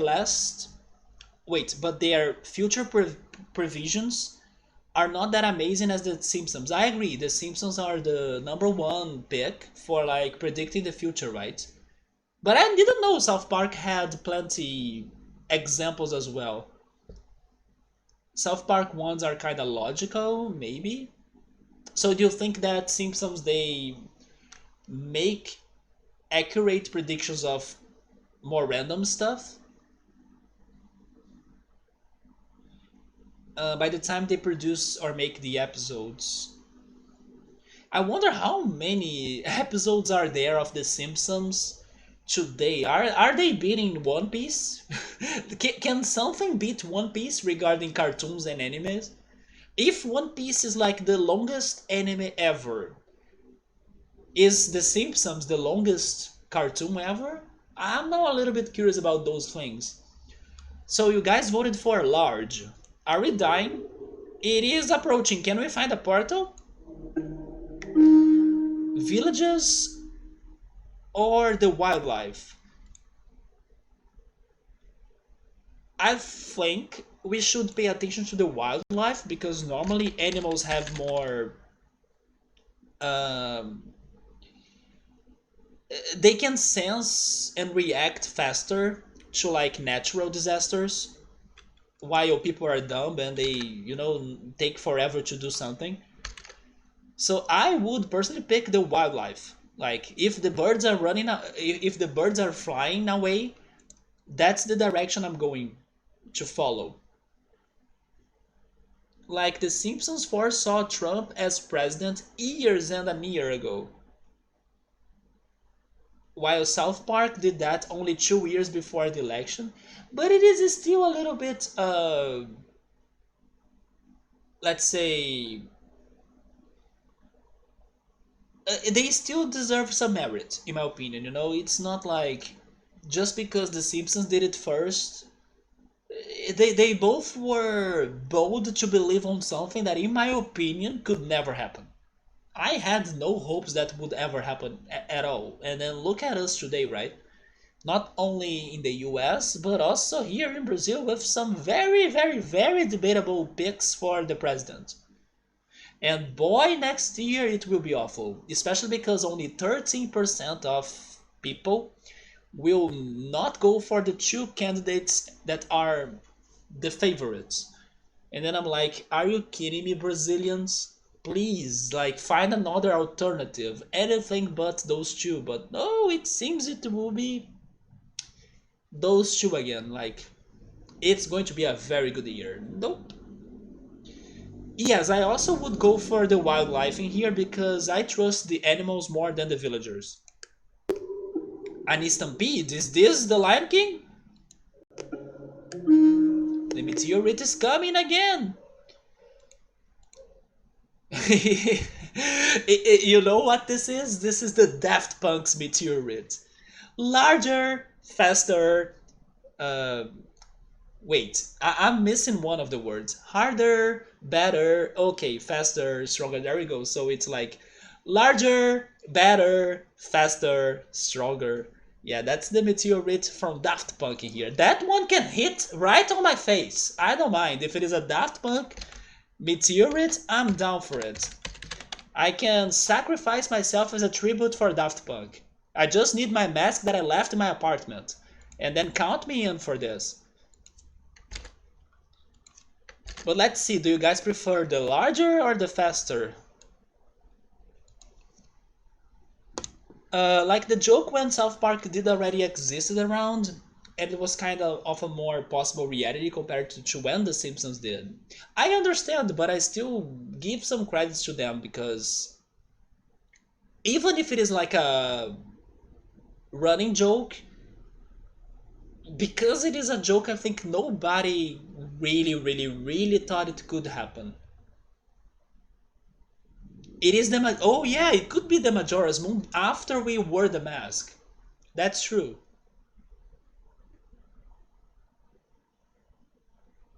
Would they ever remake Majora's Mask and also Ocarina of Time? Because every time they release a Zelda game, like that's an old Zelda game, they always go for remasters, right? Why don't they start remaking their Zelda games? Is it because they are afraid of ruining the magic or something like Pokemon is doing? We are seeing it larger again. I think we are dead. No matter what we do now, unless this game will give us a reference of Zelda, and then we can kind of get an ocarina out of our pockets. This game had another reference that I'm trying to remember now. Wait a minute, it had a Zelda reference. When we were playing the quest, we died from a chicken attack. That's a Cuckoo reference. Oh my god, this could be another Zelda reference. It's unstop. Yeah, so we gotta have an ocarina, right? Are you giving us an ocarina? The villagers? Some are sobbing, and then some are huddled. What are huddled villagers? Huddled.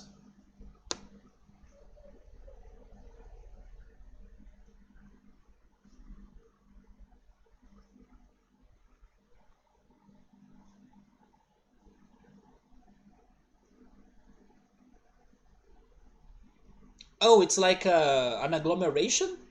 It is like an agglomeration. So would you guys prefer to be crying with the villagers or getting everybody together?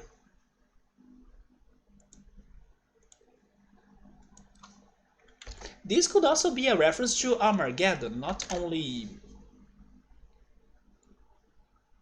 Zelda. Also, speaking of games, did you guys get something from the Steam Autumn sale? I did buy 5 games from those 50 reais that PayPal kinda gifted me out of nowhere. I got my first ever Star Ocean game. It's called Star Ocean The Last Hope 4D, HD, remake, remastered, whatever. I got Typo Man. I think it's a simple but somewhat curious game that you need to play it by using letters and typing or something. I got Never Song. It's an indie game as well that I heard some compliments about it before. I also bought the very cute Yono and the Celestial Elephants, which is like Zelda but with elephants. So that one would be fun to play. And the last one I bought, um, which one was it? I know I'm missing one for sure. Never Song, Yono. Then, oh yes, the last one I bought was uh, Fold Apart. How was it? It's like a puzzle platformer. I think it's called a Fold Apart. Yes, I think it's called a Fold Apart. It's like a crazy puzzle platforming game where you need to fold the scenarios trying to make the characters to progress through the puzzle. It's kind of like that. It looks cute as well. It has some good graphics. So I do want to try it someday as well. You voted for Huddled. Let's see. Extinction, Impact, and we dead, but we got an achievement. Yeah, there was no way out from a freaking meteorite, right? And then once again, we couldn't figure any other possible ending to this game. But at least we got 2 more achievements. My only disappointment about, actually two, my only two disappointments about this one is Steam Autumn Sale is that we are not getting those promotional cards from like checking the recommended games list or from even buying or making purchases. There are no promotional cards. Maybe for the Christmas sale or something, there will be some. And also that, speaking on Portal, the game that I was like surprised by its price by the Halloween sale, which was Bridge Constructor Portal, didn't get the lowest price again for the autumn sale now. So I was like hoping that it could get the same price so I could buy it now, today. No, it was a Halloween only offer that I missed. But at the very least, now I know that it's possible for Portal Bridge Constructor to get cheaper. And I was not really waiting or looking for playing that game very soon.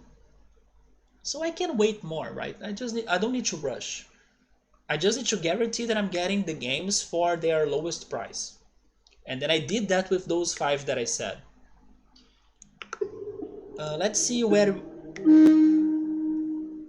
This is the desert, right? Yes, I think this is the desert. We can taste the mud. I need X5 in here right now to be voting on like, eat the mud. You have liked eating dirt already, so eat the mud. You know what? I will make the poll. Even though X5 may not be here to pick it. But maybe the spirit of X5 lives upon you all. And then maybe we could be saying this one certain death. Certain death. There is no way that after eating mud we would survive, right? Maybe every mode of this game will have an eating dirt, eating mud, eating trash. Maybe in the next one it's eating trash. I don't know. But speaking of eating, have you guys been having a good dinner today, or did you have a good dinner today? Ultras was eating dragon fruit.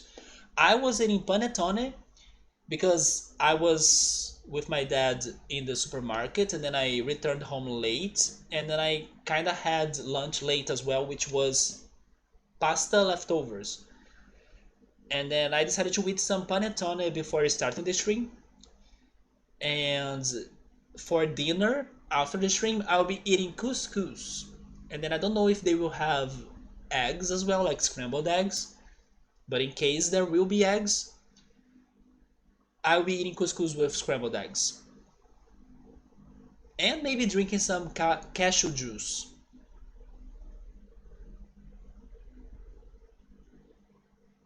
B?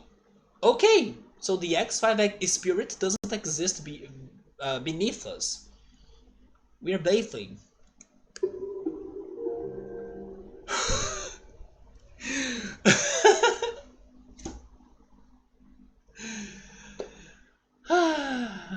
I gotta tell this one to X5 one day. The day that we decided to go against his decisions and way of thinking, it's the day that killed us. Look at us. It's like, you were not trusting my guts. This is what will happen to you. You should believe in me since day one. Like I have reasonings behind my picks on this game. I see.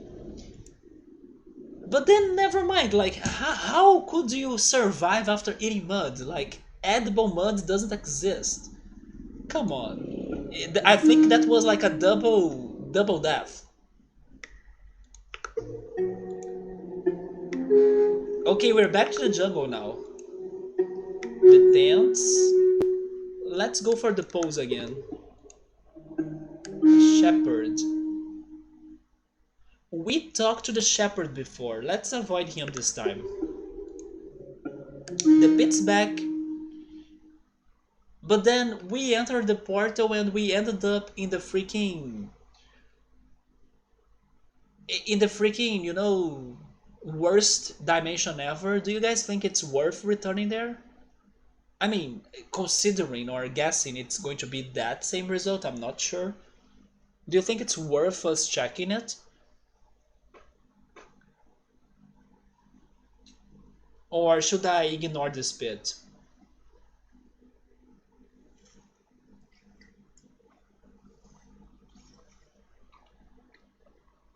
Oh yeah, by the way, I think I can now officially confirm this. I think that today, or from now on, I prefer Burger King over McDonald's. Because during this Black Friday, there were some offers going on for both fast foods, but McDonald's offers were better in my city. So my family and we decided to order some McDonald's burgers, and they were not as special as I thought or as I remembered.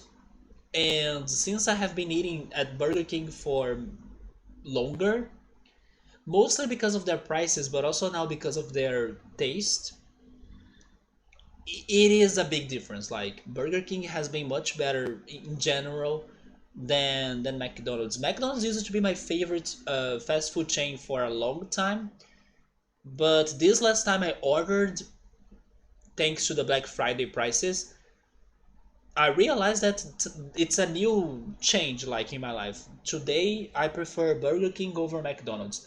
I still like McDonald's, don't get me wrong, but they are not as tasteful as the burgers from Burger King. Sabra wants us to ignore it. Okay, okay, yeah. Let's leave. What? A toilet? Is this Digimon World now? Oh, the hut's back? Wait, what happens if we enter the hut, but without the disguise and everything? Such big changes in one's life. I mean, not really, right? Not a big change. But you know what I miss? I miss having good quality, and then this is just a Brazilian fast food chain, like the foreigners will never understand this, but good quality girafas or giraffes.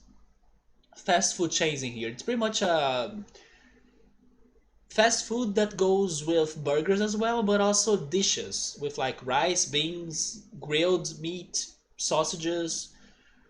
I used to love giraffes or giraffes.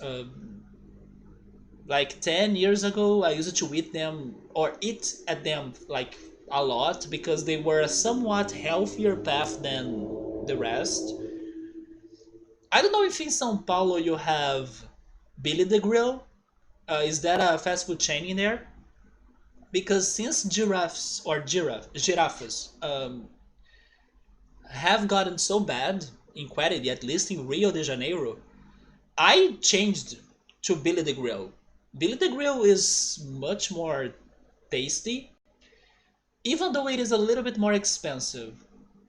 But I miss the days of giraffes because they were cheap, good, they had what I wanted to eat, they were healthier, but now it's not worth anymore. It's You go there and then the beans, the black beans, they come to you burned. You haven't heard of it? I imagined. I'm not sure how big is like Billy the Grill, but it's good. Billy the Grill is very good. It's unfortunately a little bit more expensive than girafas, but it is still an option for me to like eat a dish in a fast food chain instead of going for the burger places or Subway. But I gotta say that when I went to São Paulo for the first time, I ate in the girafas that they had in the airport. They had it in the Congonhas airport. And I really liked it. It was much better than Rio's girafas. Actually, everything was better than Rio's food in São Paulo, to be honest. Even the, let's say, low budget burger place that I went, much more delicious than what we could find in Rio and for a better price. Maybe the only complaint I can have about things that I ate in São Paulo, it was when I visited the Liberdade neighborhood, which is like the Liberty neighborhood, that's its name. And it has like a lot of Asian culture in there. It looks very Japanese. Uh, my friends took me to kind of try some Japanese food, and I was already suffering because I don't eat any seafood. And then I was like, I will probably starving here. But when we went to the restaurant in there, they had a vegetarian. How is that called? Um, I forgot the name of the dish now.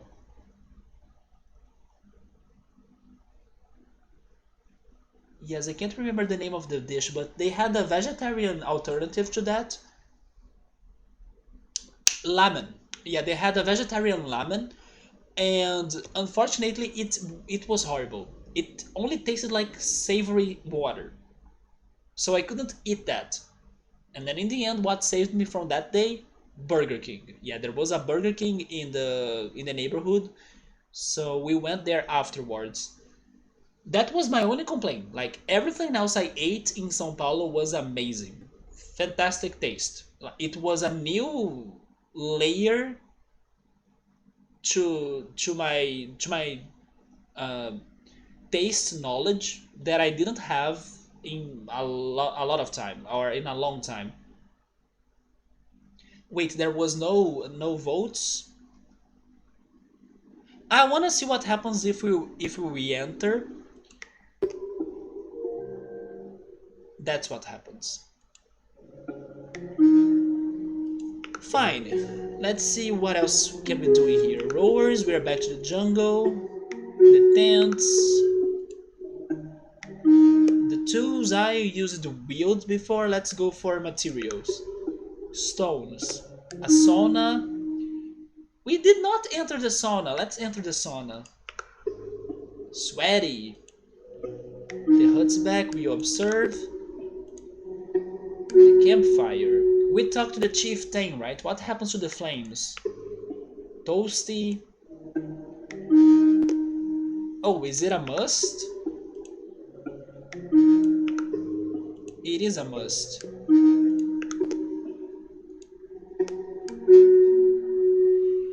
Let's earn the honor. Last time we went for worthy. How? The T-Rex is here. We are killing it. We're taking. We took the spear. Actually, never mind. They will give us both, right? It's an armor made of bones? A canopy. Wait, what is a canopy? I have heard that word before. I think there is a song that I like that has it on its title.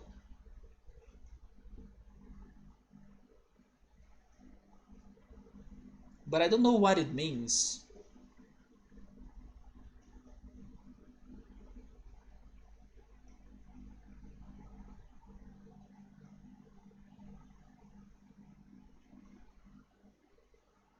Oh, it's like a coating or like a topping. In Portuguese, it's like a marquise. That's a very specific vocabulary. I'm not sure what to do in here. I'll make a poll. I think it's like to protect us from the sun, maybe, if we stay under it. I'm not sure.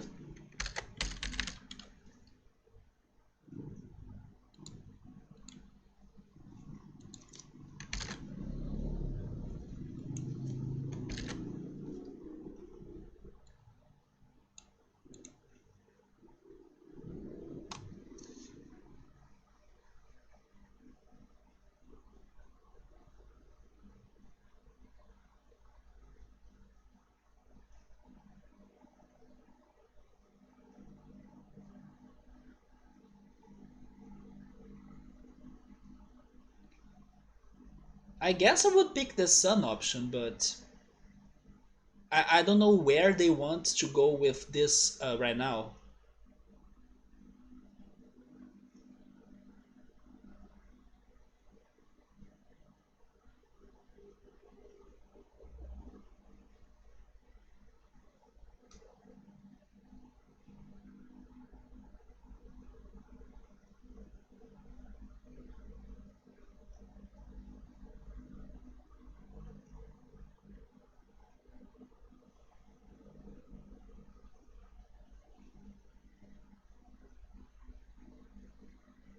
No votes?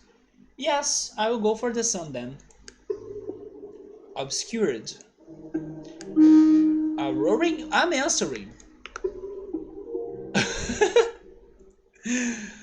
Of course, it's a raptor. Man, this jungle has all sorts of paths. Let me just check something. Go back to the menu.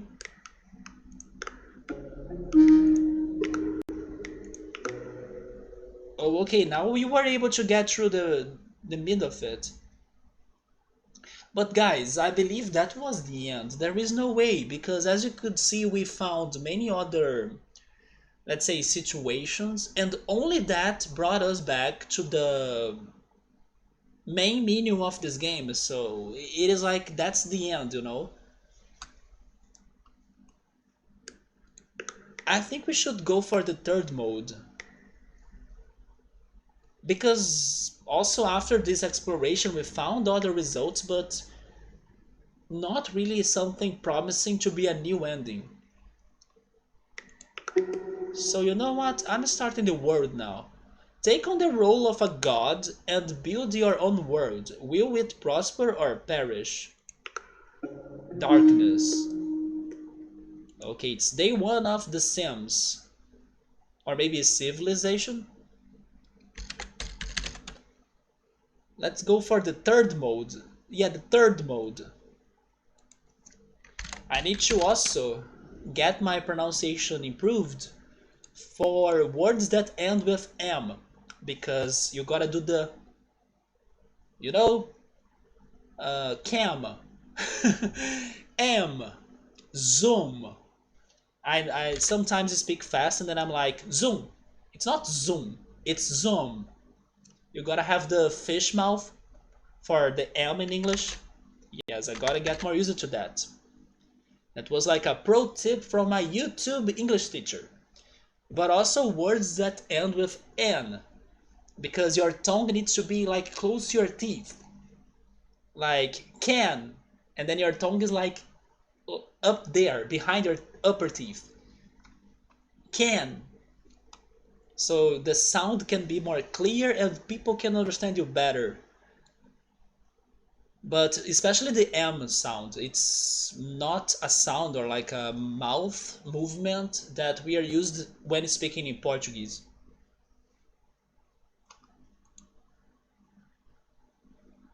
Mem, zoom, cam, aim. Yes, I gotta be practicing those sounds. So here in the darkness, we can either awaken or rest. I'm pretty sure resting will like bring us back. You know what? That poll was probably useless. because I'm pretty sure that if we go for rest, they will repeat this because nothing will be created, so there will be no game. Although in the dimensions there was a result, like there was a path if you kind of choose to be sleeping. Yeah, ma'am. You know that there is that last M in there, so you gotta be paying attention to that sound because if we speak fast and everything, we don't make that mouth movement to pronounce it. The greatest example was when the teacher was saying zoom. Like in Portuguese, it's zoom. It's not zoom, but in English it is zoom. You need to do the fish mouth. We are resting though? Okay, let's test this out, but I believe we'll be repeating the cycle. Like, nothing can be created, an universe doesn't. Unless you are dreaming. Maybe that's the path, but an universe can't be created out of that, I guess. Never mind, maybe there is something. A void. No, no, no, so never mind. You see, I will just double test it, but yeah. We need to awake, there must be light for us to be creating a universe. You see? And then we created the space. We can either make a planet or travel, I guess.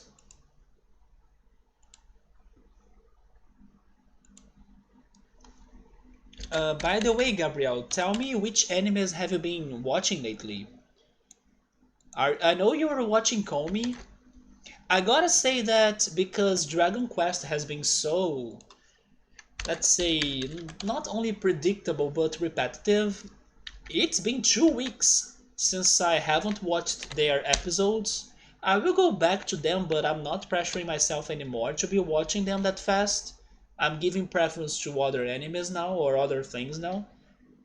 But yeah, this was like the first Dragon Quest break I'm taking because the show or the anime has been so,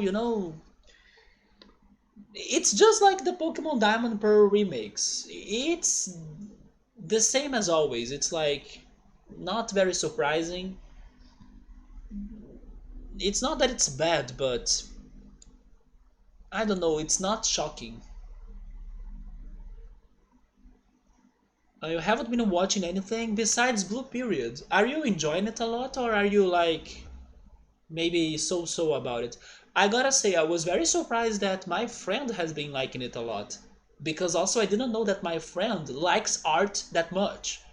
So that was a shock. When I was first um, watching Blue Period, I was thinking that most people wouldn't like that show because, first of all, I heard of the complaints of the art and the drawings that are not as great as the manga.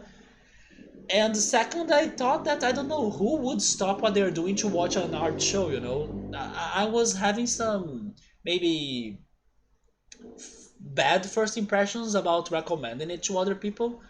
But no, now everybody that I talk to are kind of liking it. My friend is loving it a lot. Something that I also checked out that surprised me. I love the opening song for it, right? And I recommend you checking the official video clip for the song of the opening. It's like Ever Blue by Omonitoke. I'm not sure how it's the Japanese band name, but the video clip is amazing. It's pretty much the show, but in real life. What they did in there, it is very worth checking out. Exactly, I had some friends that I could swear they would hate it. They would hate it. Me too. I was like, just having a casual conversation of like, oh, I started watching this show, but that's it. And then the person was like, I know, I'm loving it too. I went to New York where I went to the museum to like take pictures of Van Gogh and Picasso and I'm like, are you kidding me? You never told me about your artistical preference or like artistical life and stuff. I'm very casual regarding art. I love art, but I don't, let's say, know the names of the paintings and sculptures and everything. I know some famous names, of course, but like, I'm not deep into the art, but I appreciate it a lot. And My friend is like showing me that he's way more knowledge at art than me, and I'm like, I never would expect that from you, but he's loving the show a lot. And I told him that the reason why I'm liking Blue Period more than what I thought is because the show is not only about art. I mean, I'm of course watching it and learning about techniques and instruments and things people do to create their art or like to be inspired and stuff. That's awesome, but it's also predictable. Like it's a show about art, so of course they will go around those lines. But the thing is that the show has some depth to it, and I was not expecting that depth. And it's a depth of like um, about goals in your life or about what makes you happy or pursuing your dreams and making decisions and going against the flow or like also stereotypical things. So I'm enjoying the show mostly because of that, you know, because it's something that came extra that I was not expecting, and even though they don't go into those directions very deeply, it's thoughtful. It's like there is some charm to it. It's good to stop what you're doing and go with their um, ideas, you know, and then relate them to your own life. So I told him that's what I really liked about the show. It's not only the art, of course, but it's especially the things behind it, like the tiny messages they have scattered around. You were really surprised. Maybe it's all related to that Netflix recommendations. That's how I started watching it too. I was like, Netflix, choose or pick what pick my poison, and then they started Blue Period.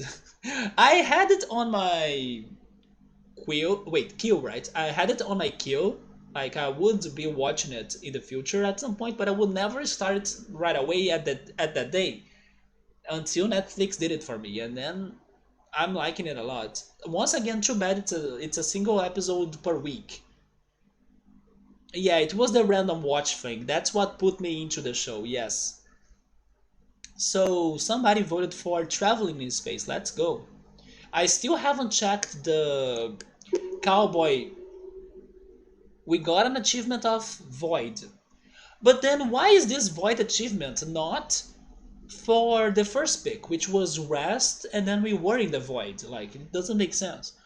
I still haven't watched the Cowboy Bebop live action, but I did watch the opening they did of like kind of copying the opening for the anime. I have the feeling to some people they felt it was cringy, and then they were like, "Oh, they shouldn't do this because the anime version is much better." To be honest, I didn't hate it. I actually was very happy and surprised they, in my opinion at least, did a good job about that opening that they were kind of trying to copy from the original. I was not disappointed, I did like it.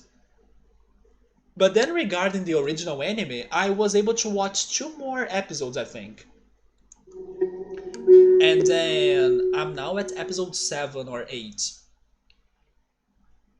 Oh, they bring us back here? Let me check it again just to confirm. Yeah, so we gotta go to planet. It's a primordial. And then we have water. Well, here it depends. It depends if you are going for Team Magma or Team Aqua, right? And then we have this clash.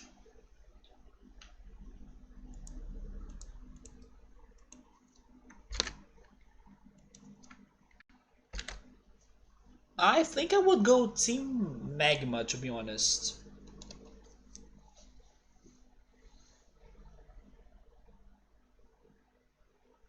So I would ration water.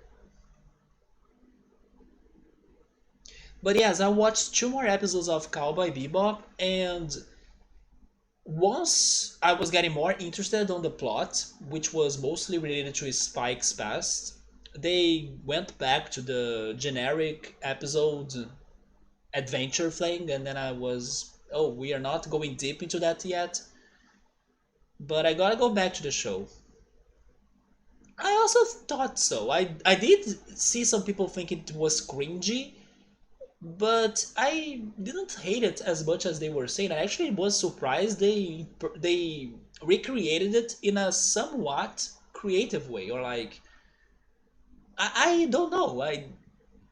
I just can't agree with those that thought it was too bad. I would maybe tell them like, how would you create that in a realistic way, in a better way, if it's not like this, you know? We got 2 votes for ration as well. Yes, I think I would go for that. It's arid, but that's fine.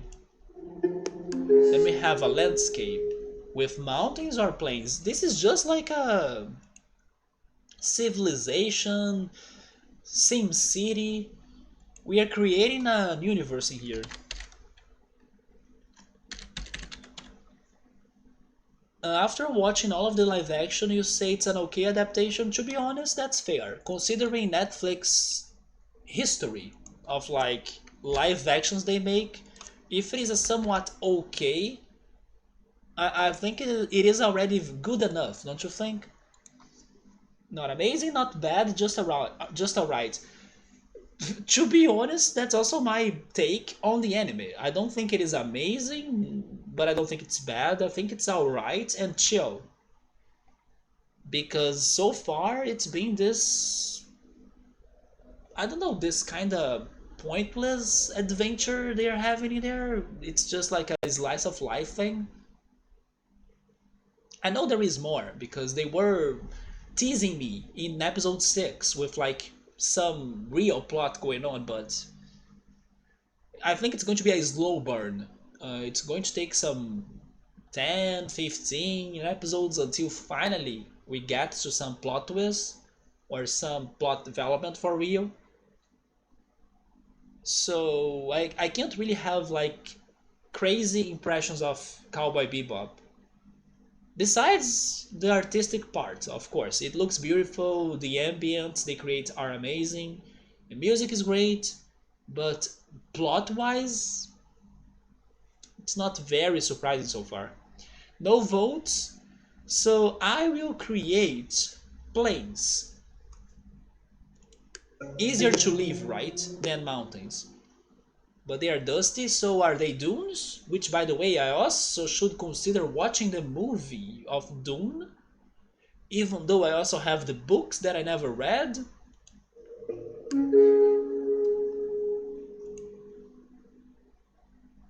Just like the Game of Thrones, I also should consider watching the Game of Thrones seasons that I skipped, because who knows when I'm reading something again. I actually checked on Amazon if the books that I still would like to buy, which are the books by Haruki Murakami, if they were with a good price.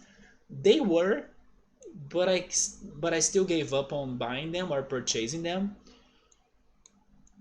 I think I need something crazy to happen to my life so I can go back to reading, because for a long time I'm so distracted with like either listening to music or watching series or watching anime or playing Pokemon Go or doing everything else but reading that I kind of lost the magic of reading, you know. I know I like to read, but I don't know. Maybe I just should get maybe a shorter book that I could read it fast, and then that could be a catapult to my reading enjoyment. But I don't know. I'm just not with the mindset. And then if I'm not reading my favorite writer, when am I reading freaking George R. Martin? Or like reading Dune? I should just go into the movies and the series and that's it. We have plants. We should go for shrubs or moss. I would say shrubs.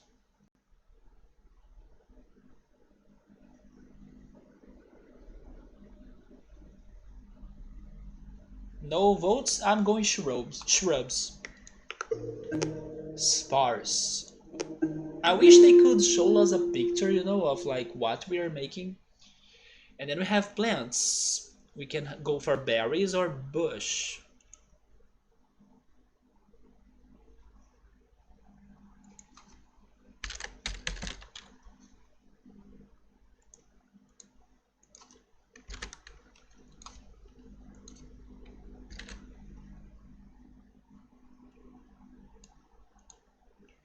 Well, my pick is berries for sure. I was seeing a picture on Discord of Emily's Thanksgiving dinner or feast, and she fooled me because I thought that they were having some guava paste in there, but it was actually cranberry paste, or actually cranberry jelly. And I need to try cranberry more. Right now I have some blueberries or frozen blueberries on the freezer. I actually should eat them. I ate them one of these days, but I need to kind of finish the container of frozen blueberries so I can also give more space to the freezer before we do the Christmas shopping. We actually went to the supermarket today to do the Christmas shopping, but when we got there, the prices were kind of bad for the products we were looking for. So we'll be trying another supermarket next week. The berries, yes, I agree. Lettery? Why a lettery? Like, and then we can have trees or cactus. If we go along the idea of having, by the way, never mind, this planet makes no sense anymore. Like, we started it as a desert, and then I kind of picked plains instead of mountains, and then we picked berries now. So is this like a very fruity desert? Does that exist, or like is it an oasis? And then now we can go for even trees. So we gotta decide, are we going to turn this desert more,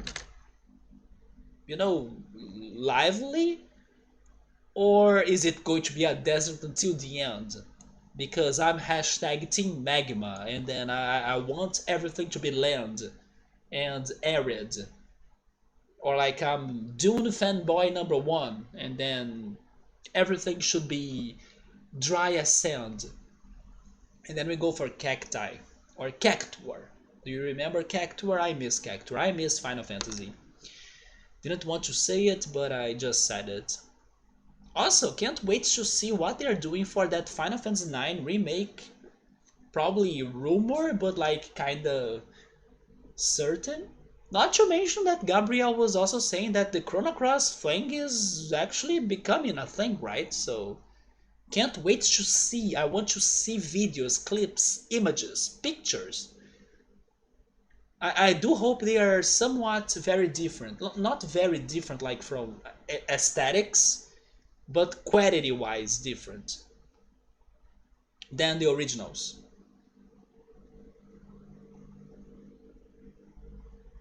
B, the cacti, so we are back to the arid idea. Let's go. It's desert until the end then. With some berries for like snacks. Prickly.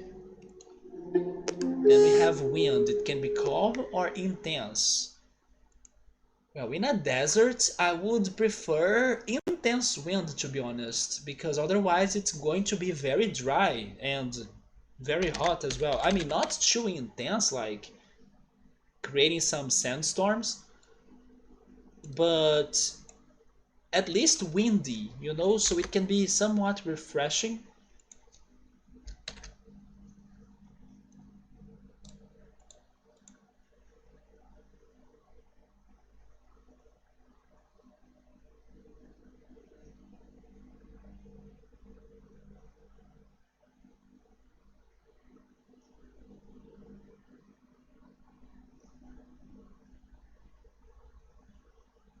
Wait, did my string go down? It didn't, right? It just got slow, I think, right now, but I hope I'm okay.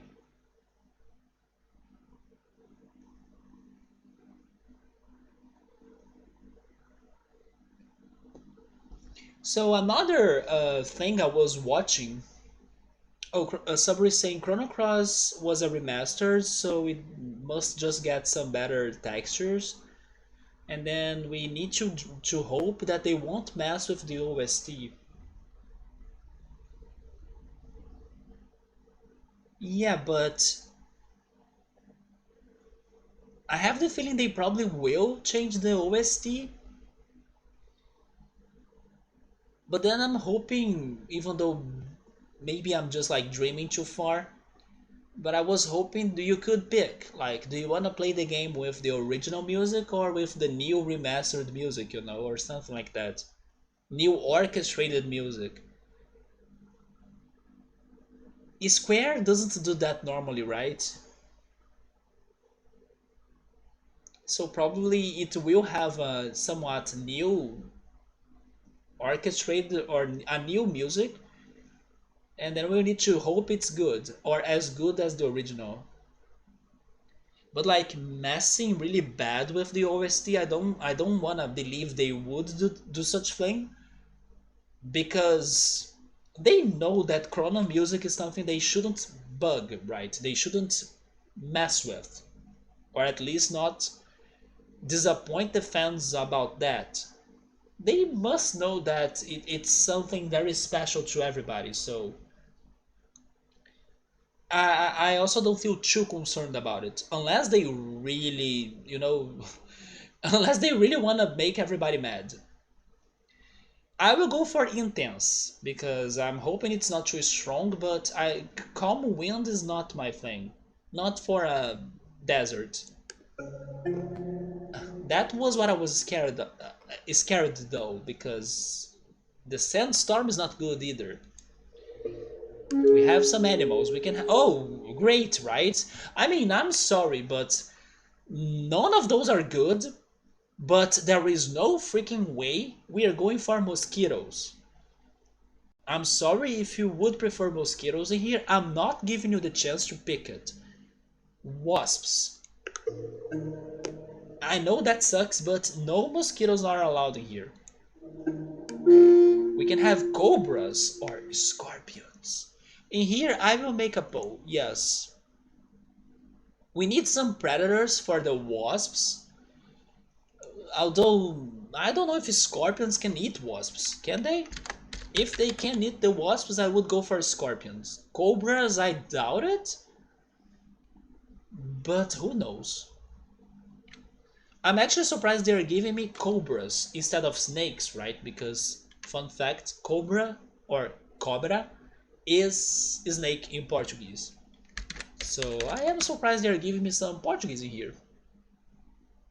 Maybe they are learning with the new changed Nintendo that's like finally giving some Portuguese subs to their games, right? Mario Party Superstars? Please do not stop and give us Zelda with like Portuguese subtitles as well, Mario games, more Mario games, Pokemon, who knows, even a Pokemon game. I'm pretty sure we all would appreciate that. Oh yes, I was talking about Black Friday and deals and sales and stuff. I was happy to see the prices for the Nintendo Switch in Brazil, to be honest. They were some good prices.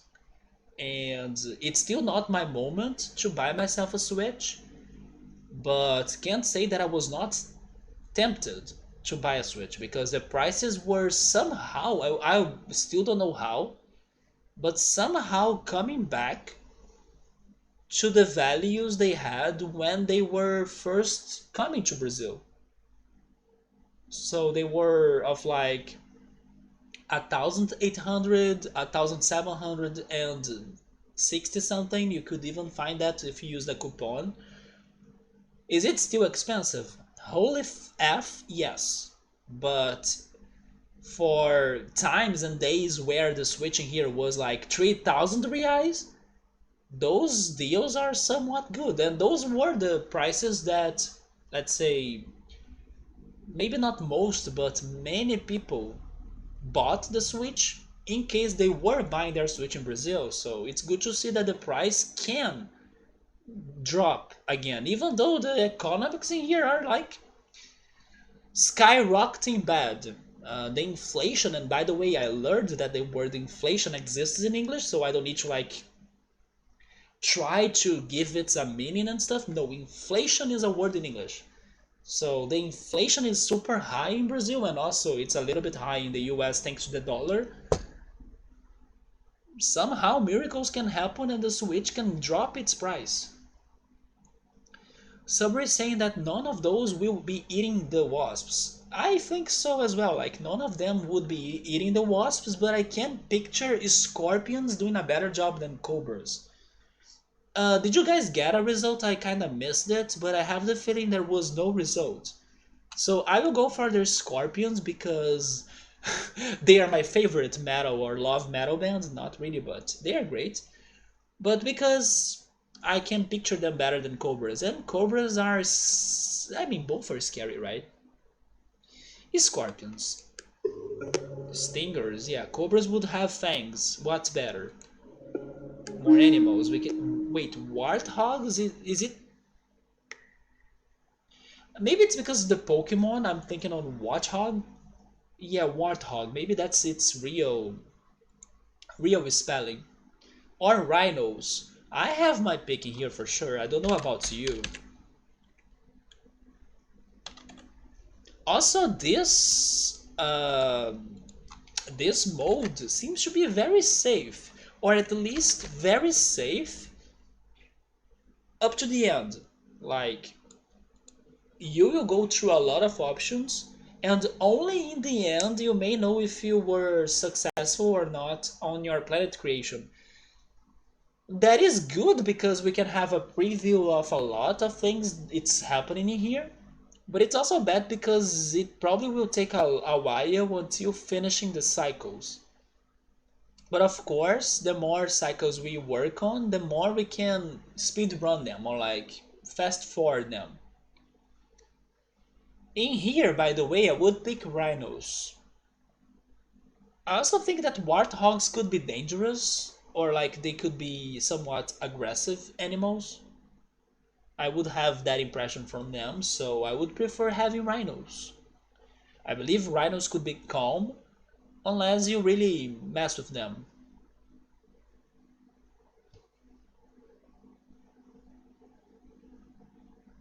I'm thinking on Rambi, the best rhino in video games from Donkey Kong Country. No votes, I'm going rhinos. Yeah, they do have horns. Humans. Guys, I will make the poll, but you know that. You know what is the best pick, right? Please tell me that you know what is the best pick. I would love if this game has like a criticism on this. Like, oh, you want to create the best and prosperous and successful universe? So let me show you how really that would be like. And then the only way that can happen is if humans, those are viruses in our universe, you know? Did you know that? And then that's the only way you can get to the true ending. If you kind of destroy all humans, and then that's another game, I think. I actually would like that if this game could give us that criticism. But then if they don't, these humans are living with scorpions and wasps. If the and rhinos, at least the rhinos. Yeah, besides the rhinos, living with wasps and scorpions, I think the humans won't thrive. We're dead.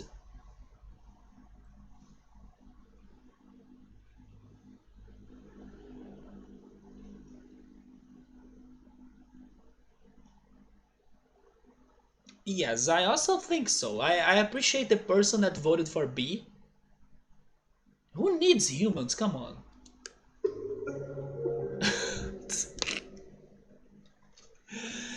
Oh, game, that was disappointing. And I'm not building a zoo. Are you kidding me?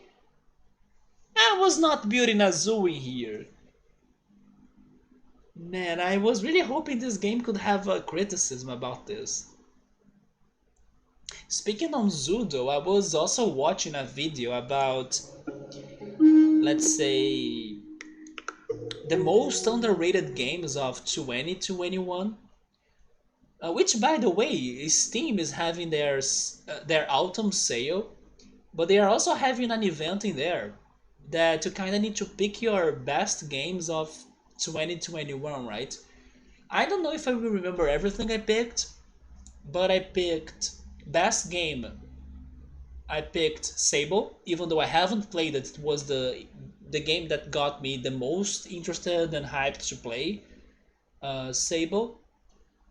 Um, and as it was like an award about only 2021 releases, many games I would like pick were left out, but there was one category that you could pick any game you wanted, and I picked for like made with love.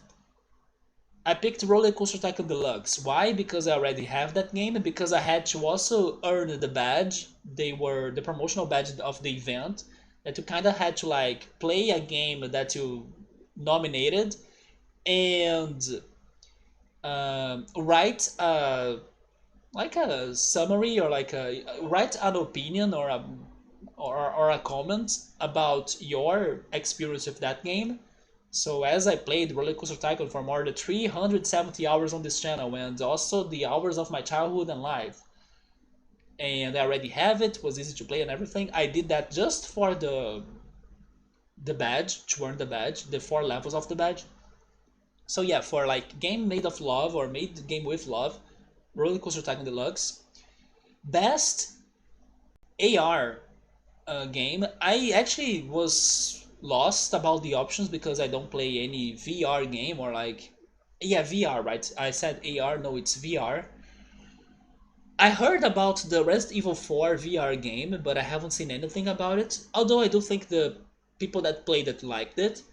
But when I was checking the list of releases of VR games in 2021, I saw Myst. Did you know that there is a Myst VR game? So I thought that was very cool, and I voted for that one, especially because it's a game that I played.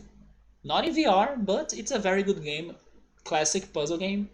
So I gave Myst that credit. Then for best game to play with like other players, I chose Overcooked 2. I didn't have many options in my mind. I actually, for this one, I was checking my wish list of like games in my wish list that I would love to play someday and get someday as well.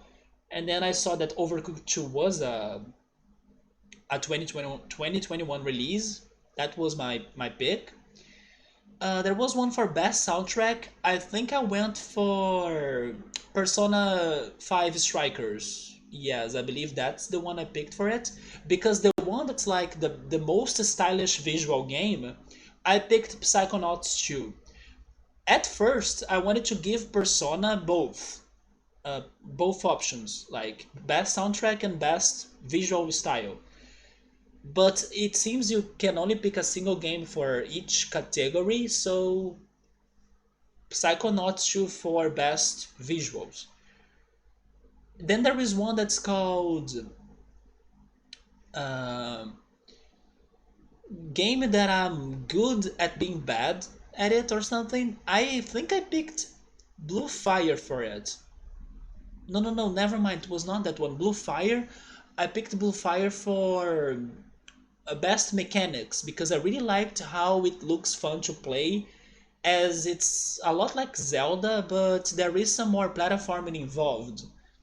What did I pick for this one? That game that I'm good at being bad. I now can't remember what I picked. But I was like doing that uh, kind of voting for those games and then let's see what will be the results. But I was going to say that I was also watching a video about some underrated games of 2021. And one of the games they talked about is a game called Let's Go to the Zoo. And since we got the zoo achievement right now in the game, I remembered it. And I I was curious about this game because it seems that this game allows you to kind of breed different species of animals and create new mutated breeds. And then there is this surprise factor of like, what would be the outcome of such different species breeding together? So that's one of the things that the people were talking about this game to recommend it. They also talked about Sable, which was my favorite game of 2021, even though I still gotta play it. They talked about a game called Overboard that was super funny sounding because it's a game about a murder in a cruise, and your job in the game is not actually to investigate and figure who is the culprit. No, you know the culprit since the beginning of the game because the culprit is you. And then you kind of got it to get away without being caught. So I thought it was funny because it seems it's going to have multiple endings and you kind of need to work on your, let's say, disguise skills and lying skills as well. Maybe a little bit like Among Us, and it seems that the results can be very funny, like the ways you create to escape from people that are chasing you and pursuing you. There was a game called um, wait, how was it called?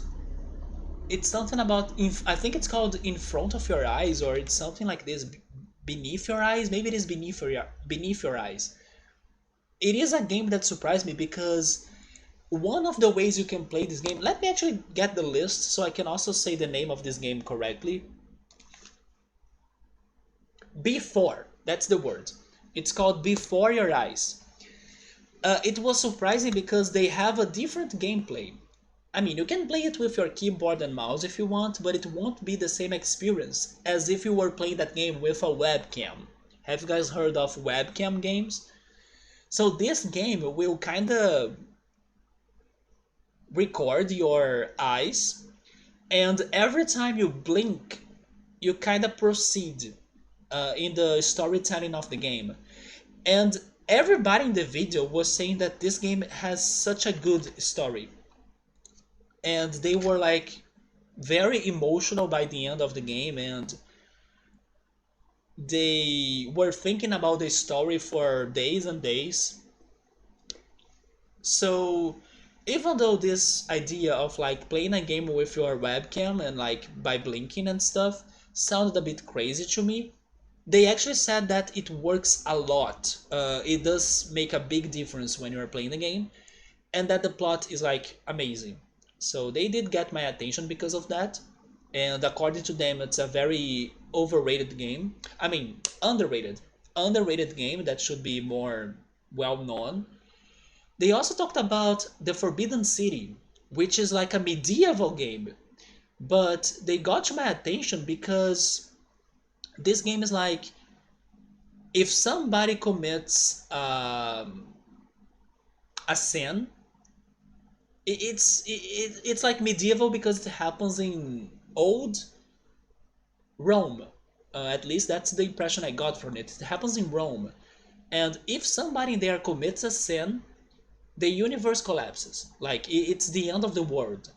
And then I think in this game you need to kind of not only see the different and multiple situations that could be considered a sin to cause the death of everybody, but I think that it goes beyond it. Like, probably um,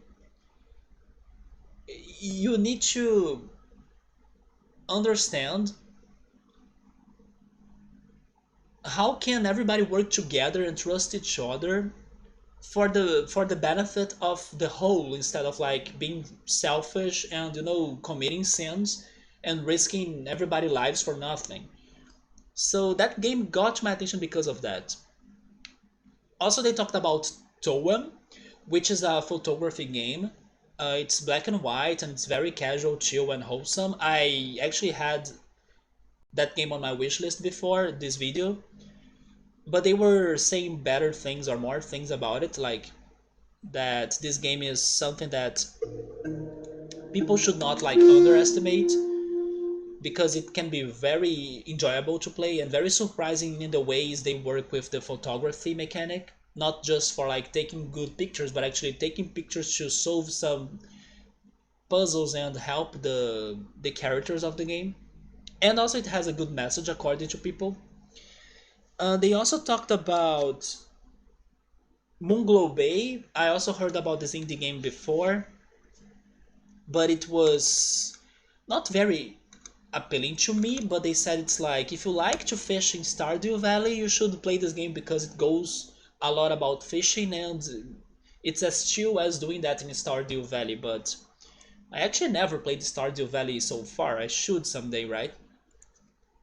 But they were also saying it's a very good chill game to play, but especially because of this fishing mechanic that gets more developed as it happens in a bay, as the name of the game is Moonglow Bay. What else they were talking about? They also talked about Little Nightmares 2. I also want to play Little Nightmares. They talked about Death's Door. Yeah, I also want to play Death's Door because of its mechanics. Like I said, that I even picked it for the Steam voting for games of 2021. Actually remembered most of those titles, yeah.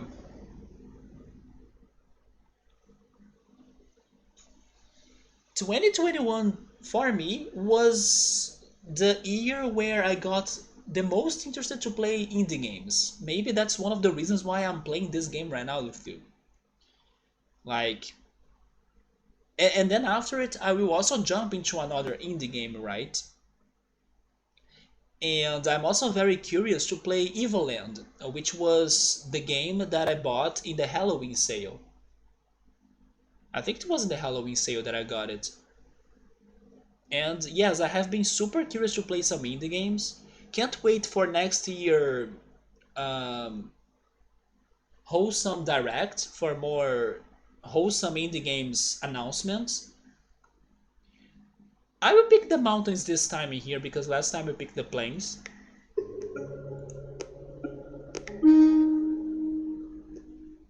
I will go for a different path, guys. I will go for the mountains and trees. Although the trees died as they got withered. No, we gotta continue with the berries, the shrubs. The wind will be calm this time. Okay, now we have different animals.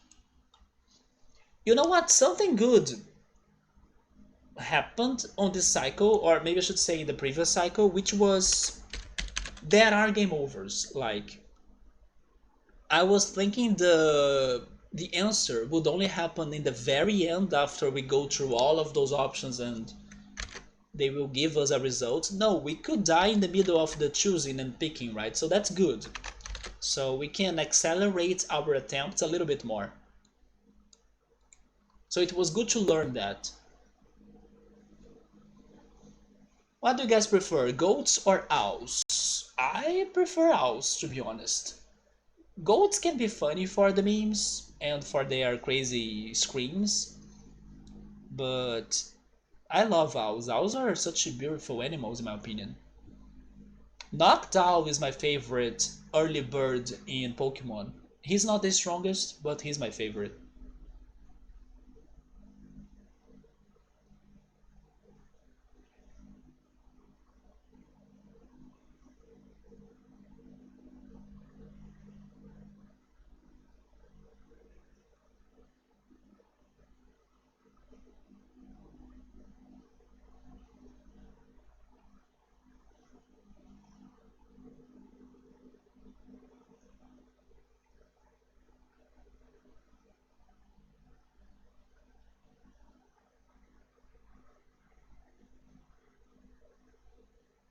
I agree.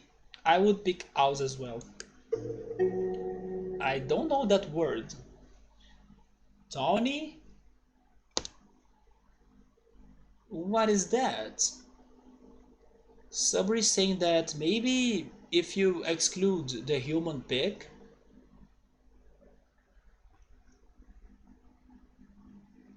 Oh, I see. Sabri is actually saying if you delete all humans, you can be deleting yourself. And by deleting yourself, it's game over. I mean, that makes sense. But then, Sabri, what confirms to you that we are humans? I mean, not in real. I'm not talking about in real life. I'm talking about the game. Humans don't have this control over the universe, and they can't decide what's going to happen to it, or like they can't create one. At least so far, thank goodness, we still can't create a universe. So what you said makes sense, but at the same time, do you remember what was the word they said? Oh yeah, they said zoo, right? They were like humans, zoo, and so I'm not sure if it was because of that, but that's a good interpretation or like idea about what happened to us. Tony.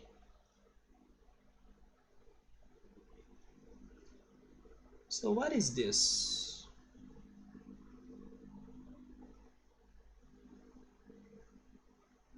Oh, I see. It's like brownish. In Portuguese, it's pardo. I see. So it's like the owls are kind of brownish. Cobras or scorpions? Let's go for scorpions again, right? So the owls can be eating. Do owls eat cobras? I think owls would prefer eating scorpions. Oh, wasps all the way. Okay, now we don't have a choice. We gotta accept that this universe will have humans. Yeah, humans were born. We have a society. Our society can be ordered or chaotic.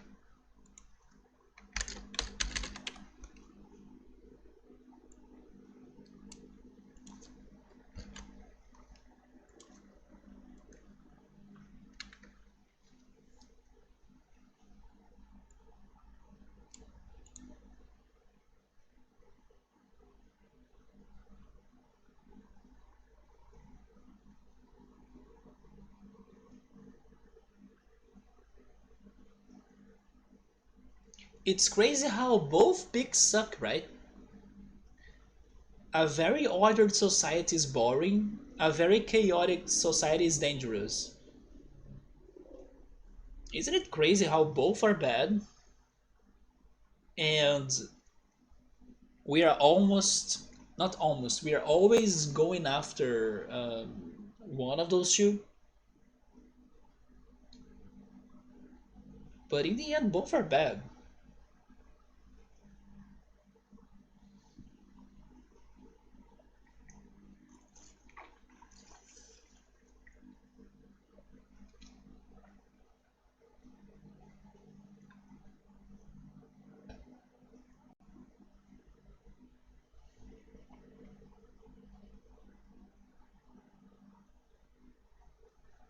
There is a tie. That's so hard because I don't like any of them. I mean, for safety, maybe a more ordered society is good, but it's boring AF. And it could be bad too in case the source of order is like a freaking pain in the ass king or like, president or something like that. It could be an oppressor. But then the chaotic, if it is too chaotic, and that's what I think this game is kind of pointing out for us, it is dangerous. Okay, I will pick the ordered, but this can be also a trap. Altruistic. I mean, that's good, but... And then we have the berries again. We can gather or ferment. Ferment the berries to make what? To make wine? To make beer?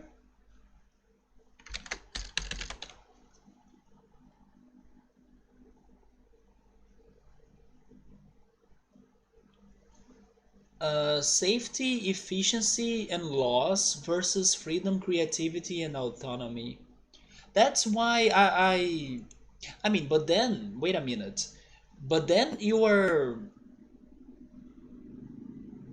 you're only picking the positive things about both sides, right? What about the problems? Do you think that the chaotic side has more problems than the ordered side? But yes, those good things about the chaotic are fantastic. And then the ordered can be very oppressive.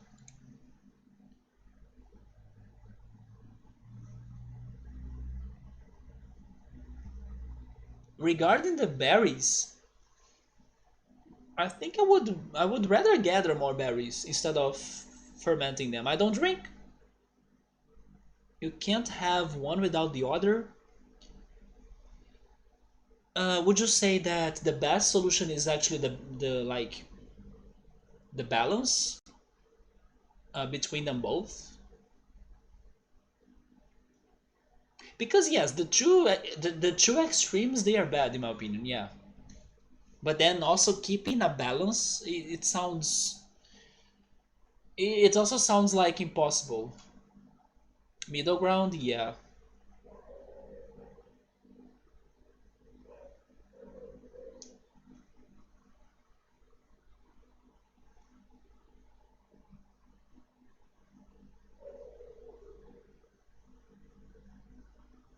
Another tie.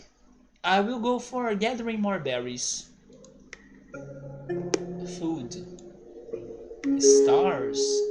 We can either study or worship the stars.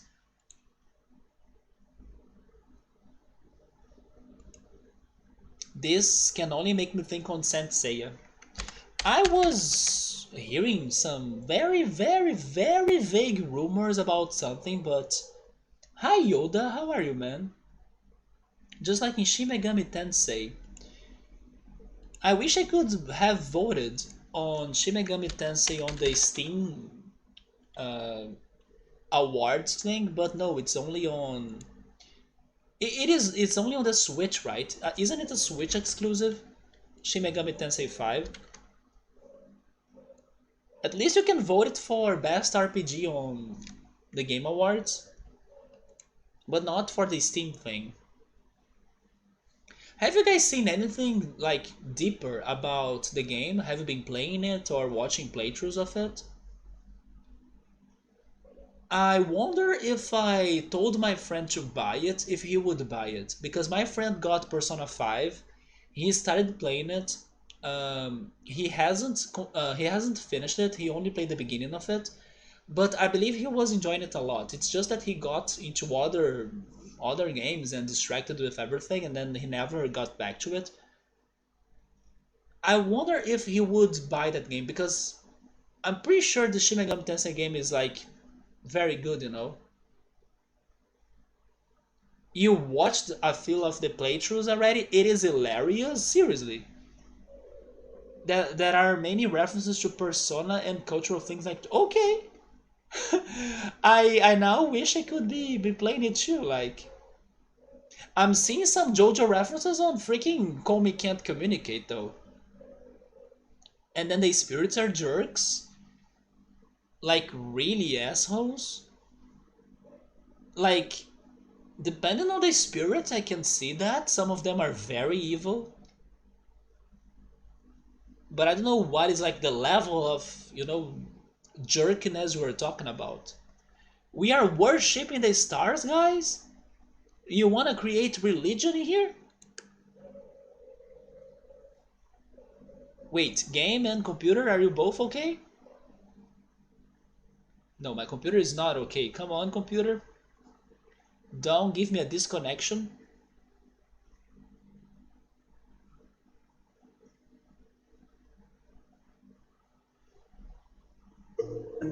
Celestial. Is this the creation of religion? Or horoscopes? Maybe it was the creation of horoscopes. Which, by the way, I gotta say, my tarot reading of this week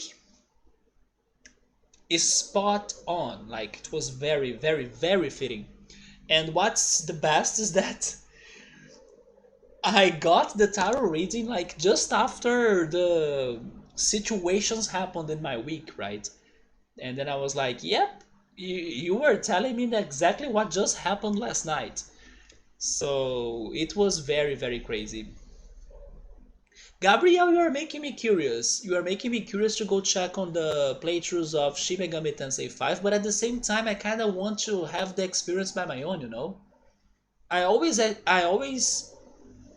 spoil myself on the Persona games. I mean, not always actually. I actually spoiled myself on the Persona games up to like Persona 5, but then I did not spoil myself on the sequel, which was Persona 5 Strikers or Scramble. I can never remember the name of it. I think it's Scramble now. No, no, no, never mind. It's a Striker. Yeah, it sounds better. But Shin Megami Tensei, I never checked out anything about them, so I would love to have the experience of playing them blind, and maybe someday playing this one blind as well, especially if Atlas, can you please port this game to the PC? The spirits, do you mean the demons? I remember when I was trying that mobile game, that Shin Megami Tensei mobile game, they had a chupacabra in there, which is like a Brazilian kind of legend, urban legend. There we go. And by the way, this died. The chat died just after my computer got crazy. That's not good. Oh, you're having dinner? Bring me some. I'll probably be finishing the stream soon as well, by the way. Maybe after this cycle. When are you playing any of the games I got? I do want to play them. Out of the five I got this on this sale, the one I would like to play the most. I mean, I would love to play Star Ocean, but it, it is like behind so many other RPGs that I know I will leave it for the future, you know. But I also bought Type of Man. Oh yeah, the one that I want to play the most out of those is Yono. Yono and the Celestial Elephants. Because it's like Zelda. Also, hey Meowser, thank you so much for the resub, man. What's up? I am now sad that the chat died. Like, I will not restart the stream or do anything about it. Also, by the way, where is the alert, computer? Alert, please. Oh my god, also my chat died. Am I still on? Everything died now.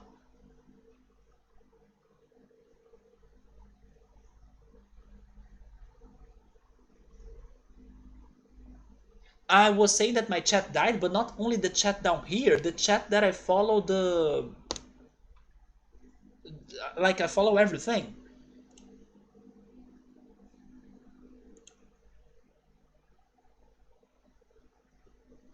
So right now I can't read chat, by the way. Don't say anything because I can't read chat anywhere. I'm waiting for Twitch to connect to my chat again.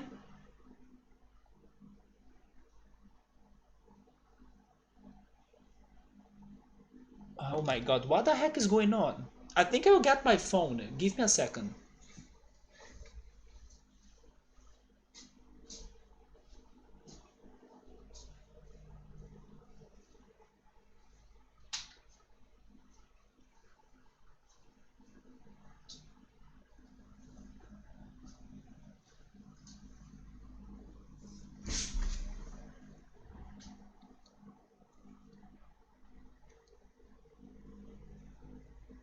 Oh, I did lose connection.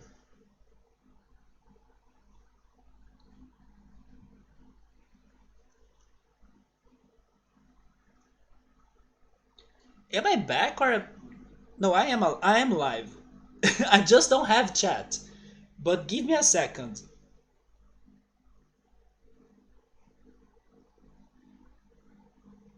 Okay, there we go. I need to read you now on my phone because my chat on my computer died. Okay, there we go. I'm reading you on my phone though. This one time at the band camp. Yes, I'm here. What happened at the band camp? Also, what's up, Meowser? How are you, man? Unfortunately, I got like a man. Why is my computer like this right now? Like it never crashed my chat like this. Normally, this one dies sometimes, but my main chat, the one that I read things, it never did this like it is doing right now. And now it can't reconnect to chat. But then, guys, I don't know if I want to continue with this situation happening. I was already kind of planning to finish the stream after this cycle, but then streaming and reading on my phone, I think that sucks. You guys didn't say anything. There we go. Maybe it's Twitch's fault, but it's working on my phone. I think it is my computer. The CPU is at 100%, but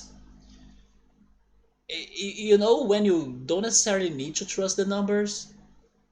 So I don't really know if I should take that information seriously or not, because sometimes it is at 100%, but it still runs well.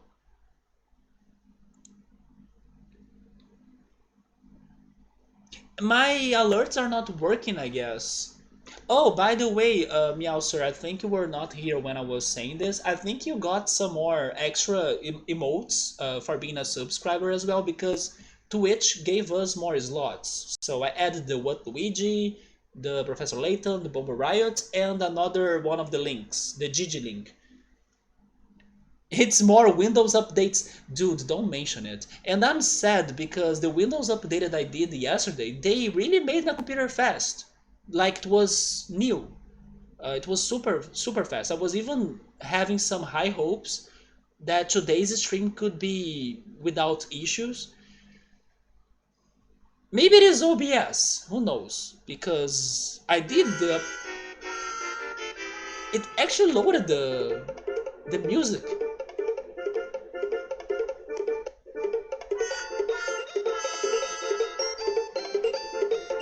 You can't see the sticker, but the music is there. And it is a very fitting music. It's a mix of Super Mario World with the Sims sound effects of when things break down in your home. Do you remember, or did you catch that reference? Yeah, those three wah wah wah are from The Sims. When like you are taking a shower and then your shower breaks down and makes your bathroom all wet. That's it. There we go, Meowser. We got those emotes now. They are old emotes, right? I had them on stock. But now I had slots to add them. Oh, there he is. Finally, the sticker showed up. Yeah, my computer is completely dead right now, guys. I'm so sorry for that. Here's what I will do then. I will complete this cycle. Let's at least finish it. And after it's done, I finish the chatting, and then I also finish the stream, because we are having some issues in here that I don't like. I wish I could be having my chat working on my computer. But yeah, let me complete this cycle at least. Let me see what I would go for. I would go after gold, of course. Let's have gold in this world. Jewelry. The traditions, let's forget them. Markets. Unconstrained markets, right? Free competition. And let's go like that. Prosperous, good. The city. Our city will be based on tourism. And then we got visitors. Visitors from where? Inequality. Inequality should be addressed. Redistribution, yes. The civilization. Wait, does civilization spells with S? I always thought it would be spelled with Z. Maybe I'm just thinking on the game. I remember another awful song, the Oh Yes, the Final Fantasy VIII polka song. My band sucked. It didn't suck. It gave me my favorite moment of all on this channel. That was my most happy moment ever. Like I laughed in there like never before.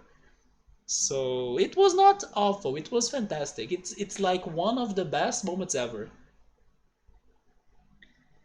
This is your favorite stream, you think? Or oh, the Final Fantasy VIII one? It is my favorite moment for sure regarding how funny it was. Which one didn't you like? He didn't like my band, yeah. Which had Zell. I almost said Zealous. I almost said Zealous. It's because of freaking Tales of Symphonia, right? Which had Zell, Selfie, Irvine, right? Irvine was also there, and Squall, I believe. Yeah, Civilization is with Z in the game, and I didn't know they had different spellings. We can have a sprawling or prosperous. What do they mean by sprawling, though? I will say prosperous. By the way, Meowser and also Yoda, how were your Thanksgiving? Did you guys have a good feast? Because in Brazil we don't celebrate Thanksgiving, right? Although Black Friday is here too, for the marketing purposes. Oh, I mean, if you want to promote Amazon, we can go for New World right now on Amazon. Download it and play it for free or not. I'm not sure. Is it a free game? I do think it is, right? But yes, go play New World. No, no, no. We are not promoting Amazon in here, so I will check what we have done because I believe that's what's happening here. We can watch the world we created, and if we didn't like it, we can go for a new one. So watch the world. Unchanging. It is unchanging for real? Okay, so maybe that means we were not able to end the game. Like we couldn't make what the game objective wanted us to make. They even called our world boring. Okay, that sucks, game. Seriously? And then we need to go back to a new beginning. Our world was not boring. Come on. I do not agree with them. Also, hi Electro, what's up, man? Thanksgiving was great. I love your emote. How was it? What did you guys have for Thanksgiving? I saw Emily's Thanksgiving because she posted pictures on Discord. Oh my god, now the freaking Outros emote has some animation. That's very cool. Zell was tap dancing. I thought at first he was talking about the ones you linked in Discord. Wait, the ones you linked in Discord? Oh no, the bands? No, no, no. Oh, by the way, I did like the one band that I don't know the pronunciation. The second band was okay too, but I prefer the first one way more. Especially because they were very jazzy, very instrumental based, and they had a music that I forgot how it was called right now, but I added to my Spotify because it was a very good music.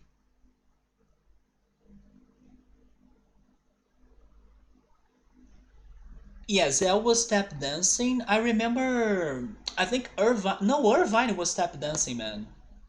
Irvine was tap dancing. That's why it was very silly.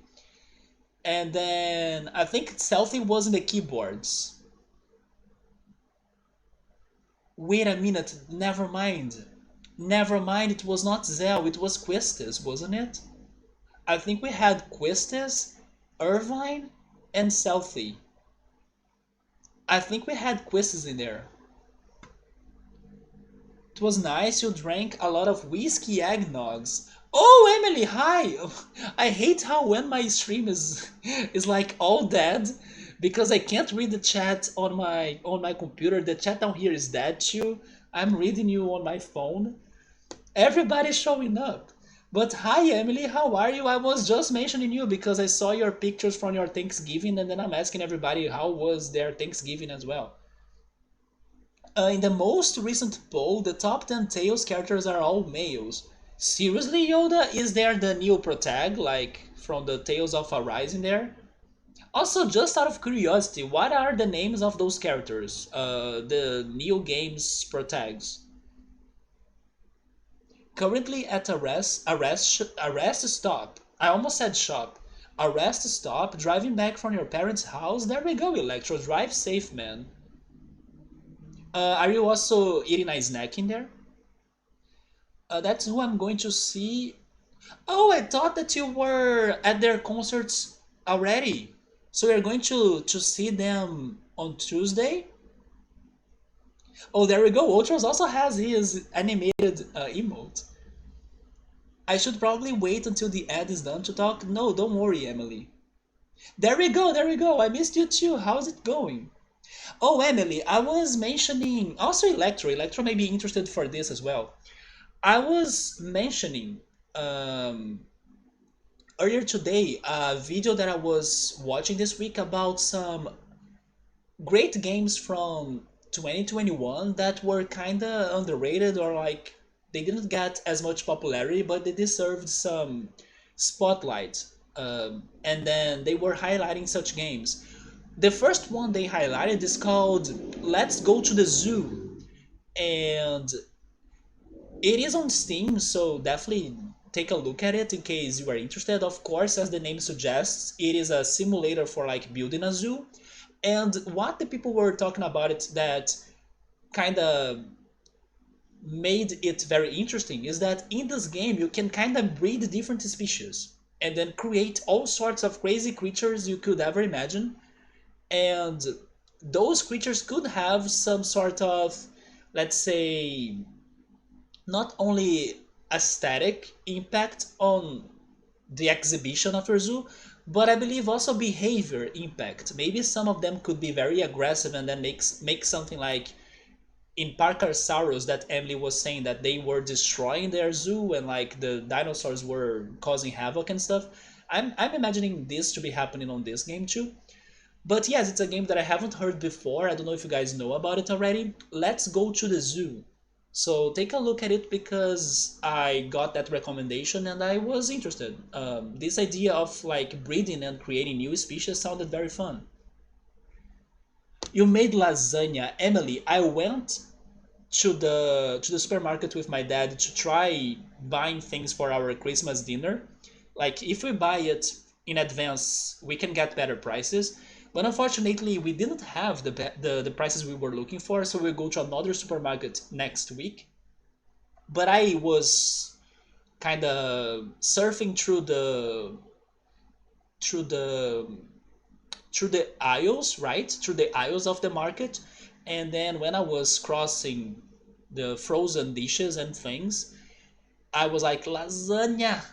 I did see, I looked at it, but I was like, no, because it's frozen, so it's unhealthy. That was the only reason why I didn't buy the lasagna, but I do miss eating lasagna a lot. Wait, the name of the character is Law? What? What the heck? Give Final Fantasy some award for like best names for characters like Cloud. Um, there is one that's called Storm, right? I think because people say that Final Fantasy characters have like weather related names, but right now I can only be sure of Cloud because that's the one that I played. Give them an award for better names. Emily, I'm doing alright. I did have some crazy shit happening this week, but thankfully, we were able to kind of like turn it over or like make it better. I actually had a fight with a friend, and it was a necessary fight to be honest because I was getting very stressed out. But after that, in the next day, we kind of made amends again, and we are all settled again. But besides that fight and that stressful situation, although it was kind of necessary because it was annoying me a lot what was happening, we are back to like normal talk and normal everything. So, but besides that, I'm doing all right. You sent some pictures of lasagna. There we go. That takes some work. Yes, and you gotta have the freaking lasagna dough, right? Did you buy the dough pre-made or did you do your own pasta, right? Lasagna pasta, it's better than dough. Did you do your lasagna pasta yourself, Emily? You know, but you had to make the ground turkey earlier, so it wasn't too bad. Oh, this game is called Ord. It's a game. It's a storytelling game, kind of. And oh, never mind. You were talking about the game that I was saying. It's called Let's Go to the Zoo. Yeah, if you look on YouTube or like Steam, you will find it. Let's go to the zoo. I should link the video on Discord. I could, yes, of a trailer. I'm actually not sure if the full game is out. Maybe what's out is just a trial version or a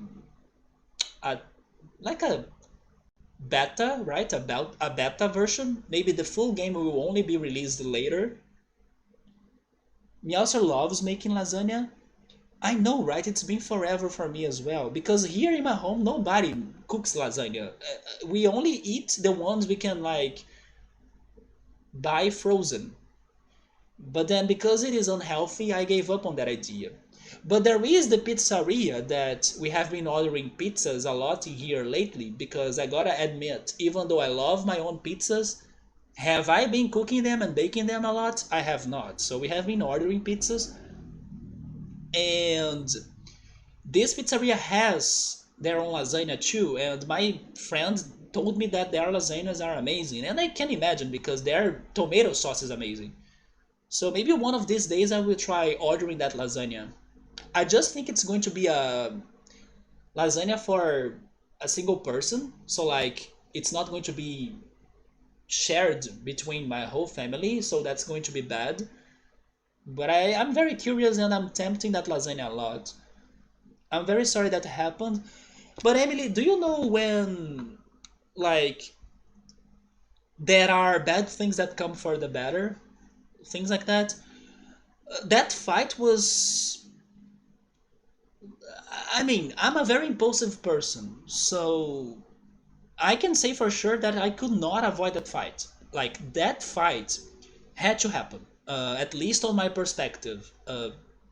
If I get, let's say, if my emotions get too strong regarding fighting or arguing or like maybe you end in a friendship or something, I don't have a way to stop. Like it, I will only feel calm if either the person has a very quick response, and that's why I actually, let's say, ended the friendship in there because the person did not have a quick response to me when I was having my emotions like exploding.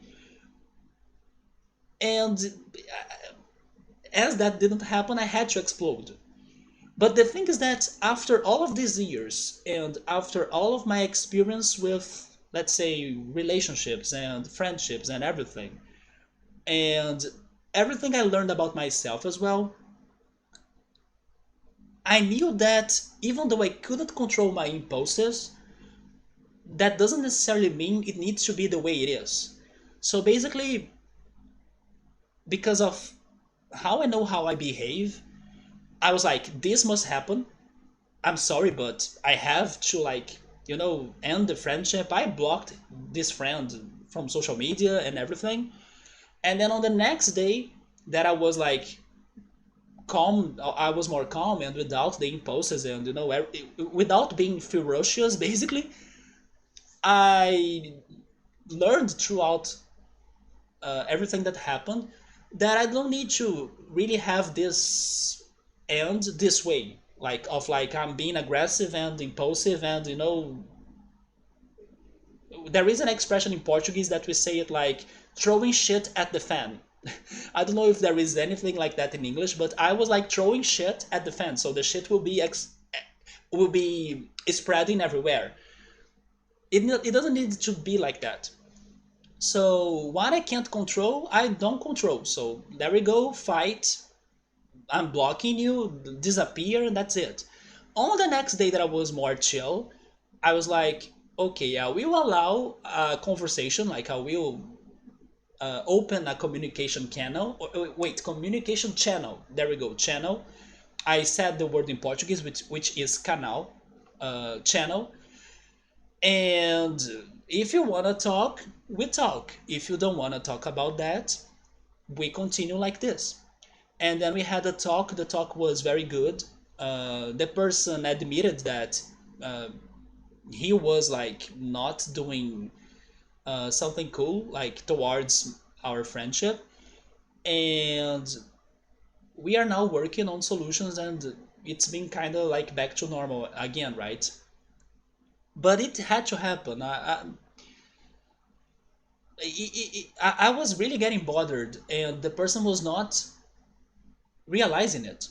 And then I even learned more about the person, and now I'm willing to help the person with his problem actually, because if I knew about this situation of the person, I think that this fight wouldn't be happening, or we would be able to uh, work it out, like sort out our friendship in another way or in a different way. But yeah, now that I know more about what the person is going through and everything, my worries and my impulses are over, and now I know more about the person as well. So it was necessary, it was good. That fight sucks, but everything after it is positive, for the friendship, especially because if the person showed interest in like continuing the friendship, like after I fought and said my reasonings, the person understood and like went back to like make amends, the friendship will be stronger because we kind of not reset it, but we reconfirmed that we wanted to be friends, and that's very important sometimes, especially when things are not going very well. Basically, that's the summary of what happened. But I learned that I cannot control my impulses. I will only feel peaceful if I really let my emotions out. And sometimes those emotions are of like going away, ending friendships, banning and blocking, and everything like that. But thankfully, I know as well that that doesn't need to be my let's say my eternal choice. I can still try to fix things out or like have a more calm conversation. It's just that when I feel like over my head with emotions, I kind of need to let it out. And then after it, I can make things more normally and more chill. I'm glad it is all resolved, yeah. But also, I cannot imagine you arguing loudly. I do not. I, I just, let's say, I do not spend the time arguing loudly. Basically, I will just like state what I think once, if the person actually deserves that, because sometimes I can only like say nothing and leave the person and bye, I won't see you ever again. But in this case, I stated what was bugging me, and I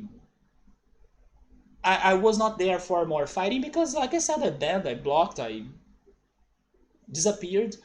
I mean, I disappeared quotation because next day I was talking to the person again, but that's not how I fight, Emily. I will only I will be short and clear, basically. And that's why the person needs to react fast because I need answers fast when I'm about to end a friendship, basically. If I don't see that answer fast, also because sometimes when I have this situation happening, it's about something that lasted a lot of time already. It's like something that is, you know, over the level of my patience. It's something that has been happening for a long time. So it's like I don't have any more time to stand under this situation, you know. That's why I'm very explosive at times. I can understand you saying that you cannot imagine me being explosive, but I can. But it's not an explosion that lasts a lot. It like, or it likes, wait, it is like for a second or for a moment and then it's over. Anyway, you should make a lasagna with my family. We did once. We did bake lasagna once, but with pre-made pasta. We bought it and then we were filling it with ham, cheese, tomatoes, oregano. I believe that was it. But I missed the bolognese lasagna with like ground meat. Sometimes replace the pasta sheets with zucchini or squash for your gluten-free friends. I was browsing through the market today and then I saw some quinoa pasta. Have you guys seen quinoa pasta before? I was very surprised. They probably sell a whole lasagna for more. I agree. Yes, the frozen one, it is expensive. The one from the pizzeria is so-so, and a whole lasagna for all of the family, that's going to be very expensive, more than the pizza, yes. I also miss a calzone, by the way. Calzone is so good. It sounds like you guys handled it at the best you could. Yes, because um, the person was understanding, and he was like, he knew that he kind of let me down, you know. But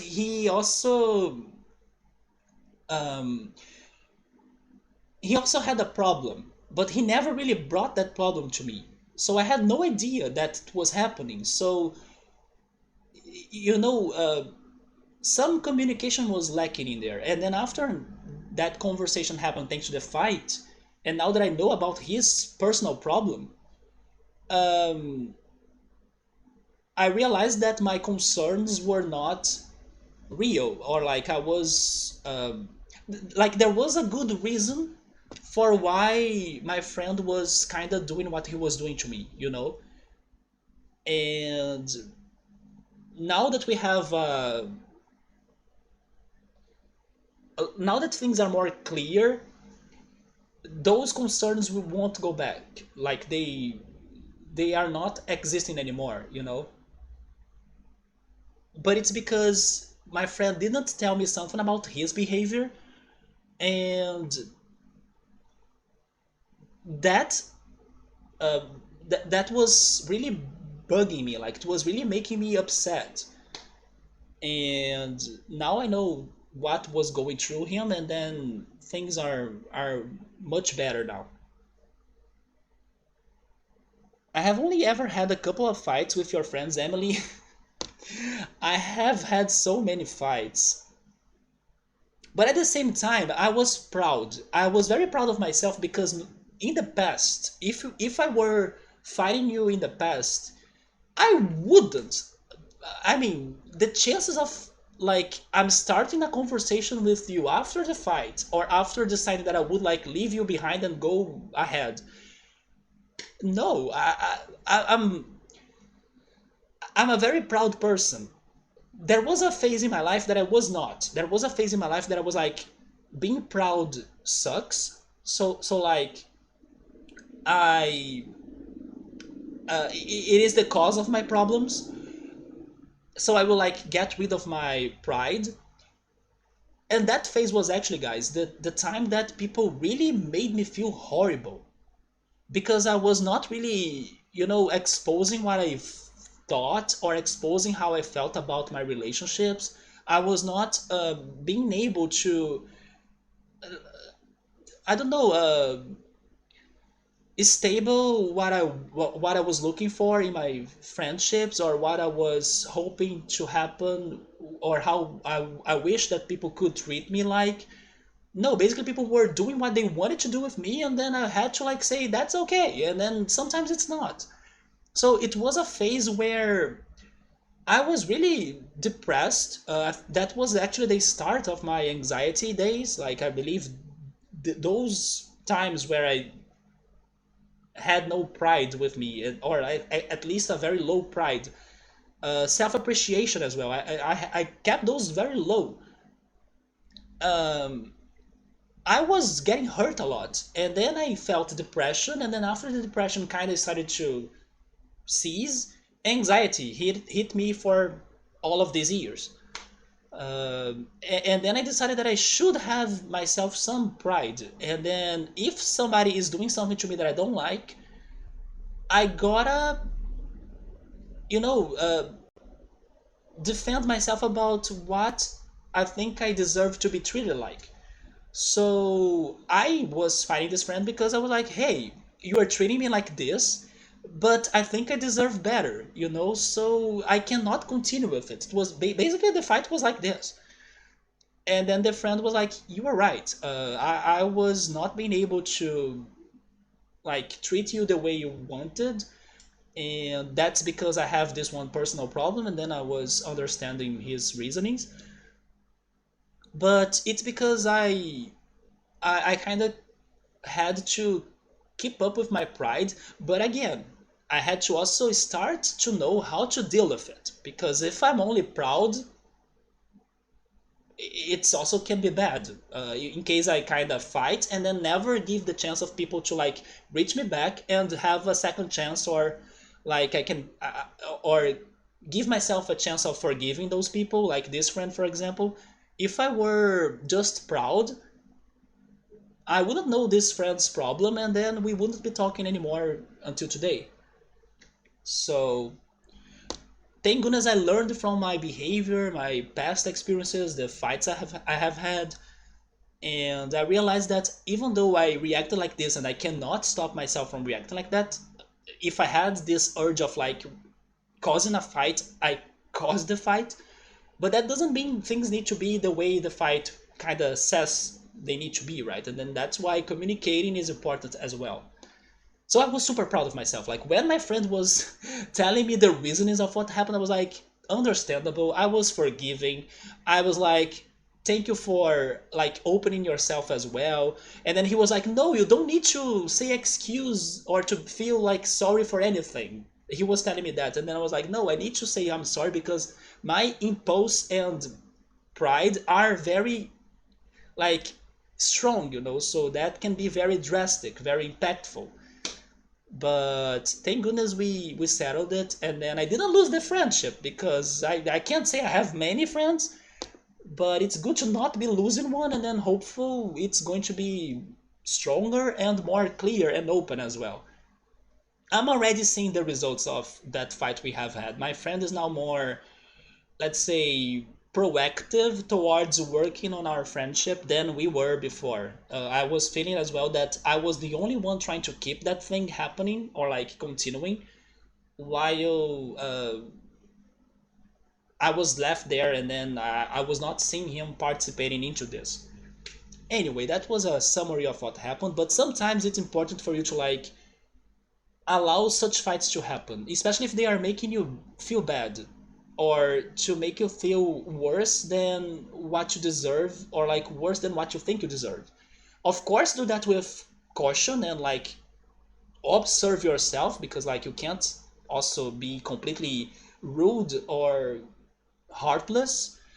Although you gotta also open yourself up when you're doing it, and have this communication, because you never know what really caused that fight, or how uh, which were the reasons people had to do what they were doing to you.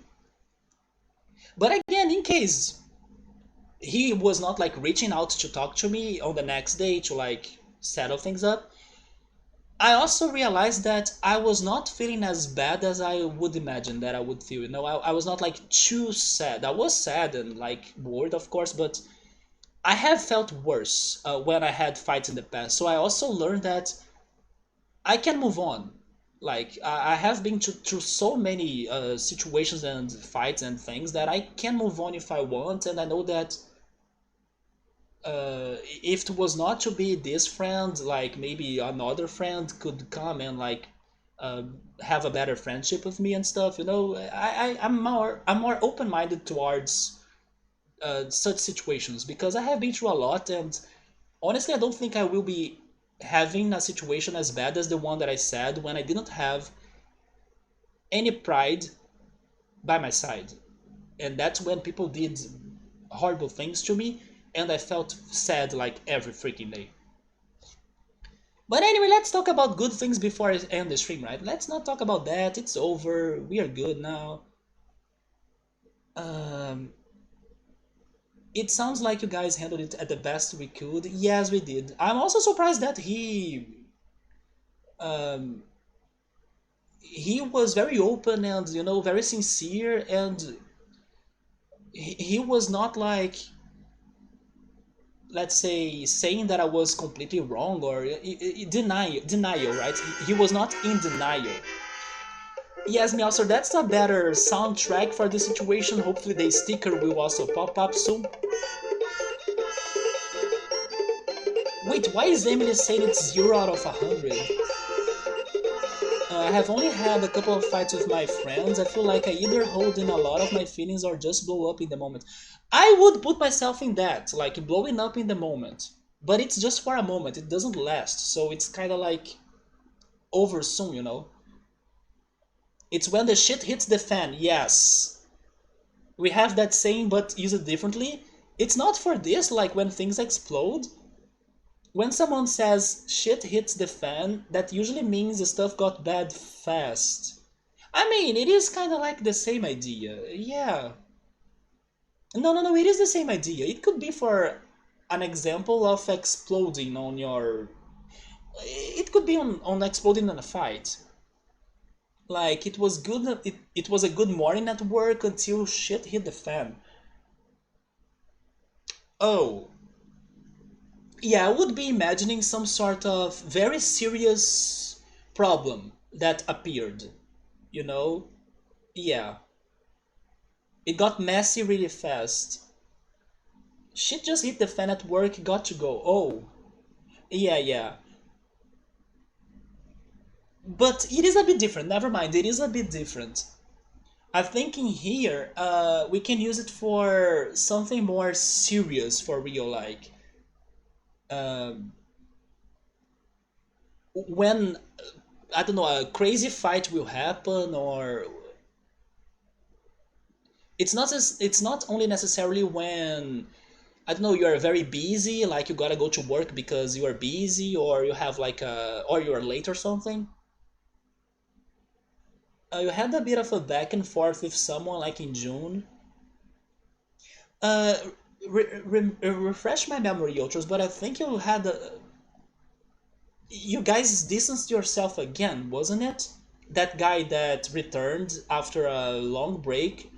If I'm not mistaken, you told me last time that you guys also kind of stopped to talk to each other again? Or am I wrong? I think we both just had to blow off a bit and things got better from there. Yes. Honestly, if it is to be real, like if it is to be a real friendship, not it's not like a rule, but it is another test, you know. It is another confirmation that that friendship will be a good one, or it's going to resist the situations through time and stuff. Oh, you did tell me about that. Yes, I have told you about the other person who disappeared and showed up again. Oh, okay, so you guys are still having some random small talks. That's good. But I know he's still feeling not 100% of his head injury. Head injury? I didn't know about that head injury. What happened towards that head injury you were saying? I have had fights with friends. They usually give me a new perspective, and I feel like I learned more about that. Yes, I learned about this person too, and I was like, how couldn't you tell me that before? You know, he struggles with He struggles with procrastination basically, and he's actually not the first person that tells me this year that struggles with that. And his procrastination was making me mad, and sometimes I wanted some attention from him that I couldn't be getting after a lot of time, and that was driving me mad, you know. So I had to tell him like, hey, is it going to be like this and stuff? I can't like be waiting for things to happen forever.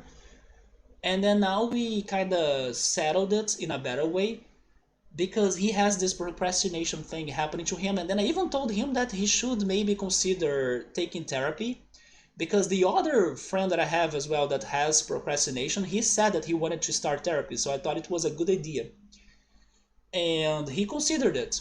So I do hope that he can work better towards that, because people that procrastinate, they sometimes don't know what's the most important action they should be taking at certain times.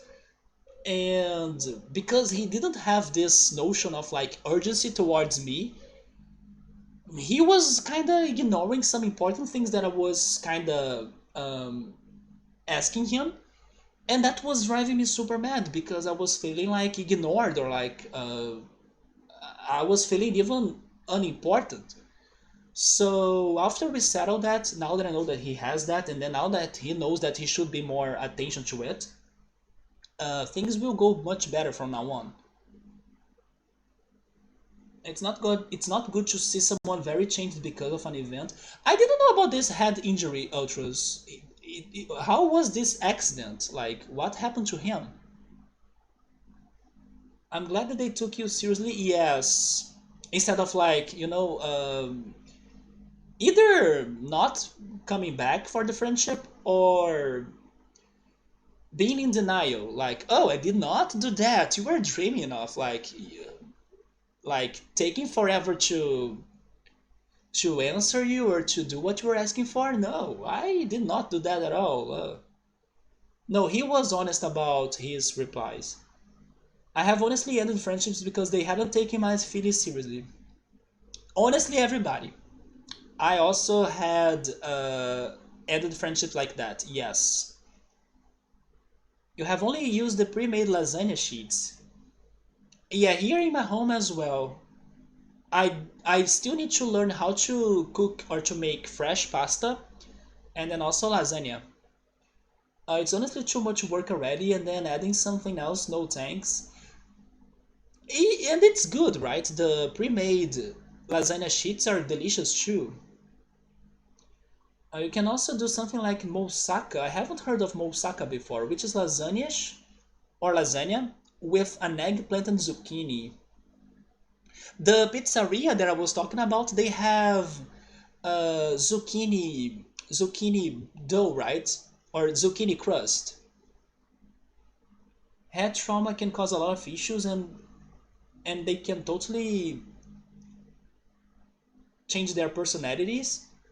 They can erase some memories and all sorts of other things. The brain is a complicated organ. I have learned that having a best friend going through it lasts 2 years, maybe 3 years. I meant like big fights because I'm honestly always playfully arguing.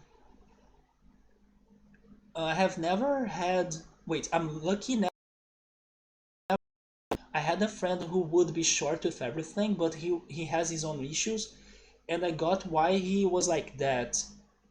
Being prideful does really hurt friendship sometimes. Yes. And the worst is that when I was giving you the example of the days that I was with my lowest pride level ever,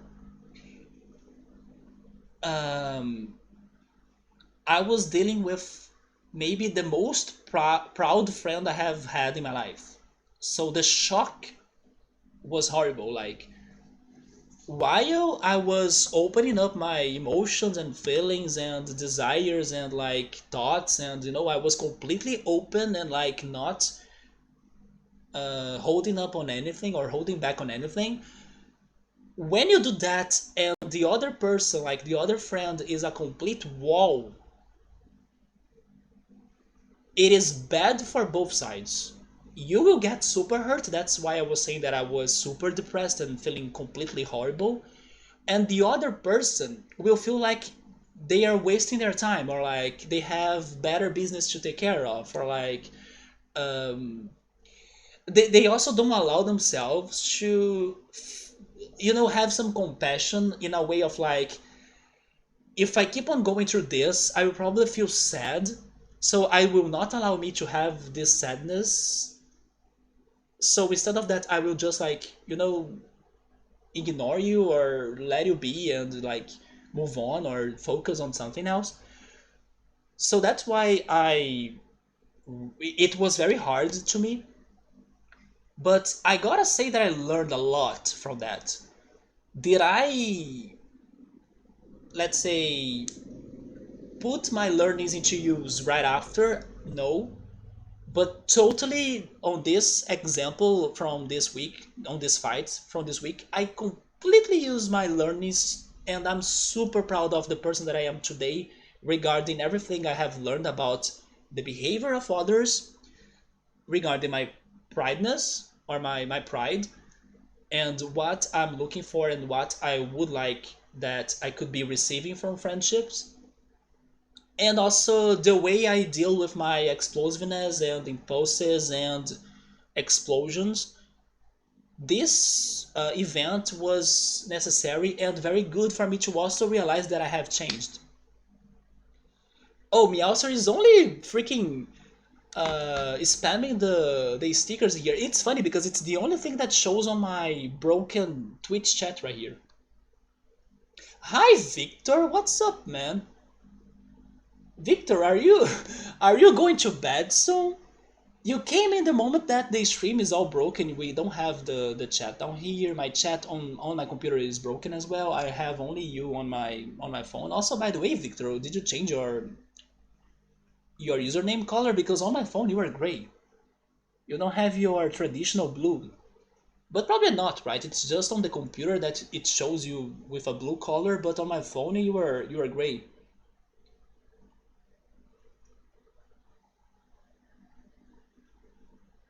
Just make sure they aren't excuses. Yeah, the stream is very broken. We were talking about fights and friendships because I had one this week. But Ultras, what was this head injury you were saying? I don't remember you mentioning that before. But guys, what matters in the end is that you learn from everything. Sometimes you can only realize the lessons in case you get some sort of therapy or some sort of psychological help.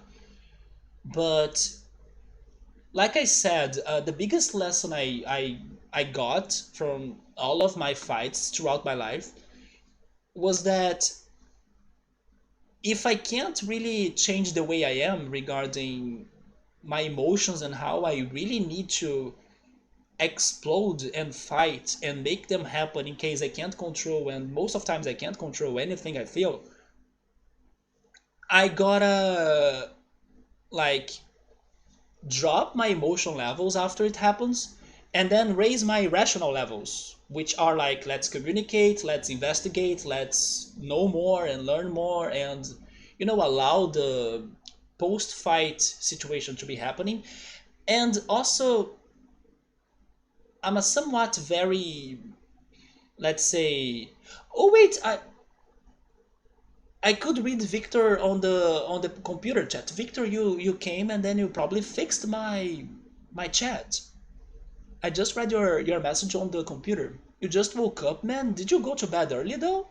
Or did you wake up in the middle of your sleep? But good to see you, man. Even though I may be finishing the stream soon, I'm just stalling because of this conversation. I'm very like quick on responses.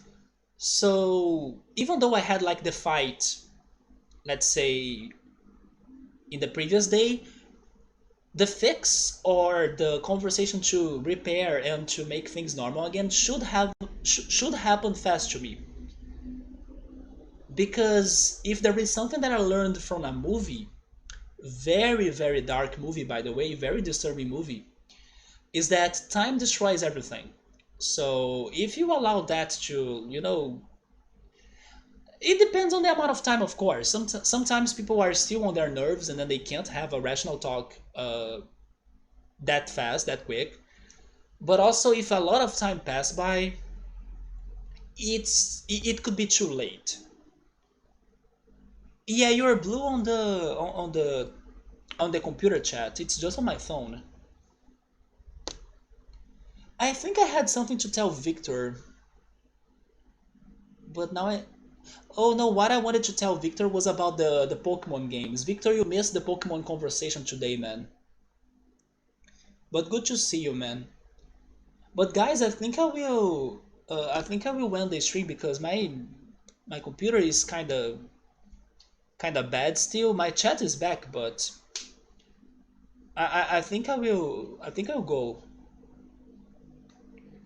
Oh, it is not 4 a.m. for you, so you'll be sleeping again. Yeah, it is 11:30 for me here.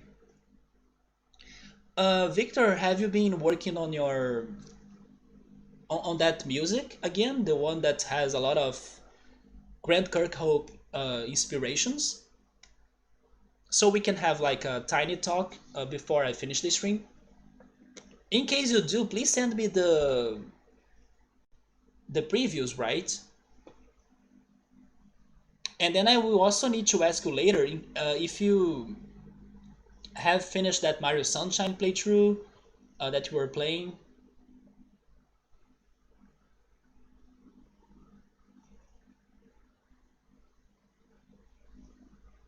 Yeah, it is very late for him in there, right? In Sweden.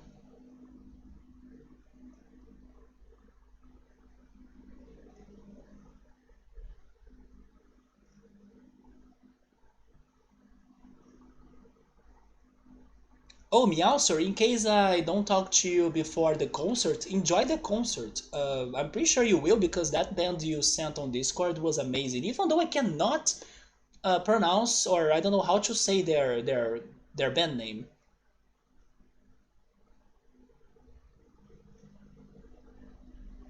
But I was thinking that you went for those concerts when you had that almost a month long trip, right? Because I had the feeling you said that, oh, I went to many concerts.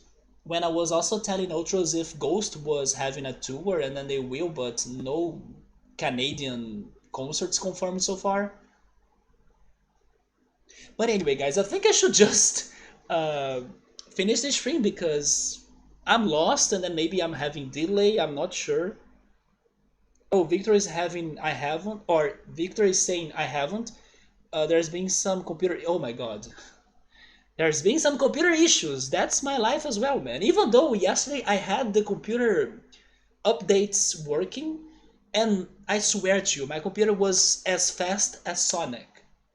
Oh yeah, speaking on Sonic, I did have another thing to talk about. Okay, I will use this to finish the stream. This is the last fact of the stream. There was some news on Chris Pratt for the Mario movie, and it seems that he won't have a very strong Italian accent on his voice of Mario, which was like one of the, let's say, issues that many people have been thinking about the Mario movie. So Chris Pratt may not have a very strong Italian accent, which is surprising, right? But at the same time, the person that was like asked about the voice of Mario and he has worked on the movie or like he knows what's the voice of Chris Pratt, he said that it's surprisingly fitting. So I'm very curious about which voice is he giving to Mario. Um, but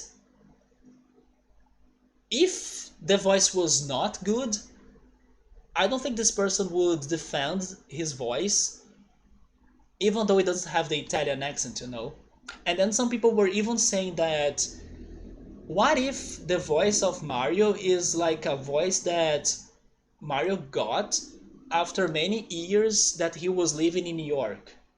Because Mario kind of lives in New York, right? So maybe he got some American influences to his voice as well. I don't know. And then that could be more fitting for the movie. But in the end, we had that talk again in the past. I agree that we should all have had Charles Martinet as the voice of Mario. But now we know a little bit more about what's to come. We know that it won't have a very strong Italian accent, but somehow and surprisingly how it will be fitting. So I'm curious about that. You hate that, Emily? You were up to the news of the Mario movie too. Yeah, those were the news that I got this week of like Chris Pratt's voice won't be Italian, or at least not with that accent, but somehow it will be fitting. I'm curious about that. How is it? It's going to be answered to us only in December, or if they drop a trailer, right? There we go. Victor was able to 100% sunshine, but he has been very busy with some other stuff. That's okay, man. I wish you good luck about all of your works. But I gotta say, Emily, and also everybody else, I'm I'm excited for this movie. I still have some hopes that it can be better than the Sonic movie. It can be better than the Detective Pikachu movie. Because once again, besides this Chris Pratt uh, polemic situation, the other picks for the characters, like the voice actors, I didn't like. I mean, I didn't hate them.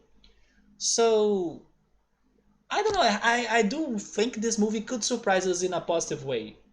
Especially because if we are now kind of dropping our hopes and hating the movie already, whatever comes that's good will please us somehow. It's going to be better than our expectations. So I do have some good, not good vibes, but I wanna do think they will surprise us in the end, because they probably must know what they're doing. Like I believe they will have some sort of filters to what they expect from backlash from the public.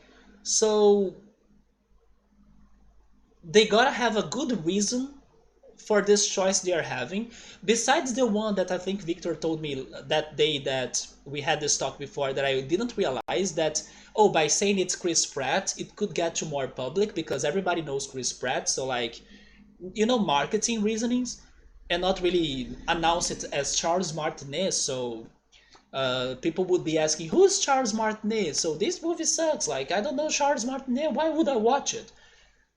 I understand that point of view thanks to Victor, but I also want to believe that they probably must have some idea of what they're doing, even if it's not our ideal situation, which would be having the original voices for the whole cast. It will be interesting to hear, but I'm sure I won't like Pratt's Mario voice simply because it won't be what it should be. And then, especially if it is thanks to what you said, right, regarding the commercial point of view of it. Like, they did it for commercial purposes. I thought that Sonic movie was. Wait, I thought that the Sonic movie and the Pikachu one was good. Emily, in my opinion, they were okay. Yeah, they were good or okay to me. I prefer the Pikachu movie because I liked how the universe that was created was closer to the other Pokemon references and universes. Like, there were things in there that made sense between the movie and the anime, the movie and the games. It was a more fitting movie to the franchise, in my opinion, the Pikachu one. While the Sonic, they had some things in there that was like, where did they take that from? Like, why are they going on this direction that make no sense to what I have seen in the games or what I have seen in the maybe even in the animes of the Sonic, even though I haven't watched many of those Sonic animes or cartoons. The Pikachu movie had a better setting, in my opinion, than the Sonic. The Sonic was a bit crazy than what I was expecting, or crazier than what I was expecting. So they are good, but I'm still hoping that there will be that one movie that will be very loyal to the games and very loyal to to the references of that franchise in general. Not only they will, I don't know, come up with a new crazy situation that makes sense to make a movie for Mario or for Sonic or for Pokemon. I wish that the movie could feel like the rest, basically. And then I don't feel like that when I think about the Sonic movie. The Pikachu I feel a little bit, but not as much as I wanted. So I'm hoping that the Mario movie would make me feel like it's part of the franchise. Like, it is a movie, so it gotta be different, of course, but it feels like the rest. It feels like the games. It feels like what else Mario do we have though? There was a cartoon, and then there was also the crazy first movie of Mario. But that's my hope. I hope it feels like Mario. The Sonic movie didn't feel as much as Sonic as I wanted, and then the Pikachu felt a little closer to Pokemon than my expectation. Do you agree? Yes, I thought that they stretched their ideas on the Sonic movie a little bit too much. Not that Sonic has a, let's say, a crazy plot to talk about, but when they were talking about the origins of Sonic, that was so, nonsense to me. Like, what? Sonic had this owl protector and things. Where did they take that out? I was confused. So guys, I think I will end it in here. I'm so sorry for this last stream problem that we are having, but thank you so much for sticking out with it. And also, I'm sorry if I kind of somehow dropped the mood of the stream by having that talk about fighting, but I do hope that what I experienced could be some sort of lesson, or like some sort of um, I don't know, tip for you to like deal better with your own fights in your life, or like your own situation in your life. If something is like, when people say that you should not repress your feelings, I think that has a lot of importance, or like it is somewhat very true. So even if you have some sort of, anger, or if you have some sort of fighting drive, in case you cannot control that, and if you took that for too long, then allow yourself to have it happen. And don't be too scared of the consequences, because if if what you had towards a person was for real, or like if there was like mutual interest behind the friendship, or like the relationship even, things could be sorted out after that, or they can be sorted out after that. Don't take it as the end. Take it as, of course, a possible end with chances of end, but it is not like a state of end or a statement of end, especially if you open up communication channels after that happens, and you also put it out, like put out what you were feeling and what you thought about the friendship and the relationship problem. At least that's how I kind of learned to behave about it, and thankfully things were able to sort out from both parts. And I do hope that we won't have a fight or the need of a fight anytime soon anymore. But in case we do, I will have the fight, because I gotta also stick a little bit with my pride. But of course, I also have some open mind to like be more understandable about what the heck is going on. And sometimes we really don't know what's going on with others, right? But guys, that's going to be it. So thank you so much for stopping by. Have a great week. Take care, and I'll talk to you next time. And then hopefully we can continue this new mode of the game that we started today, because I kind of gave up on the second. The second mode was too. We were getting too stuck in there. I don't think we could find other ways out, and probably we were able to reach the ending that the game wanted us to reach. So let's just try this new one mode, the world mode, of creating a sustainable world. Let's see if we can do it next time. Take care, have a great night, and I see you then. So, goodbye.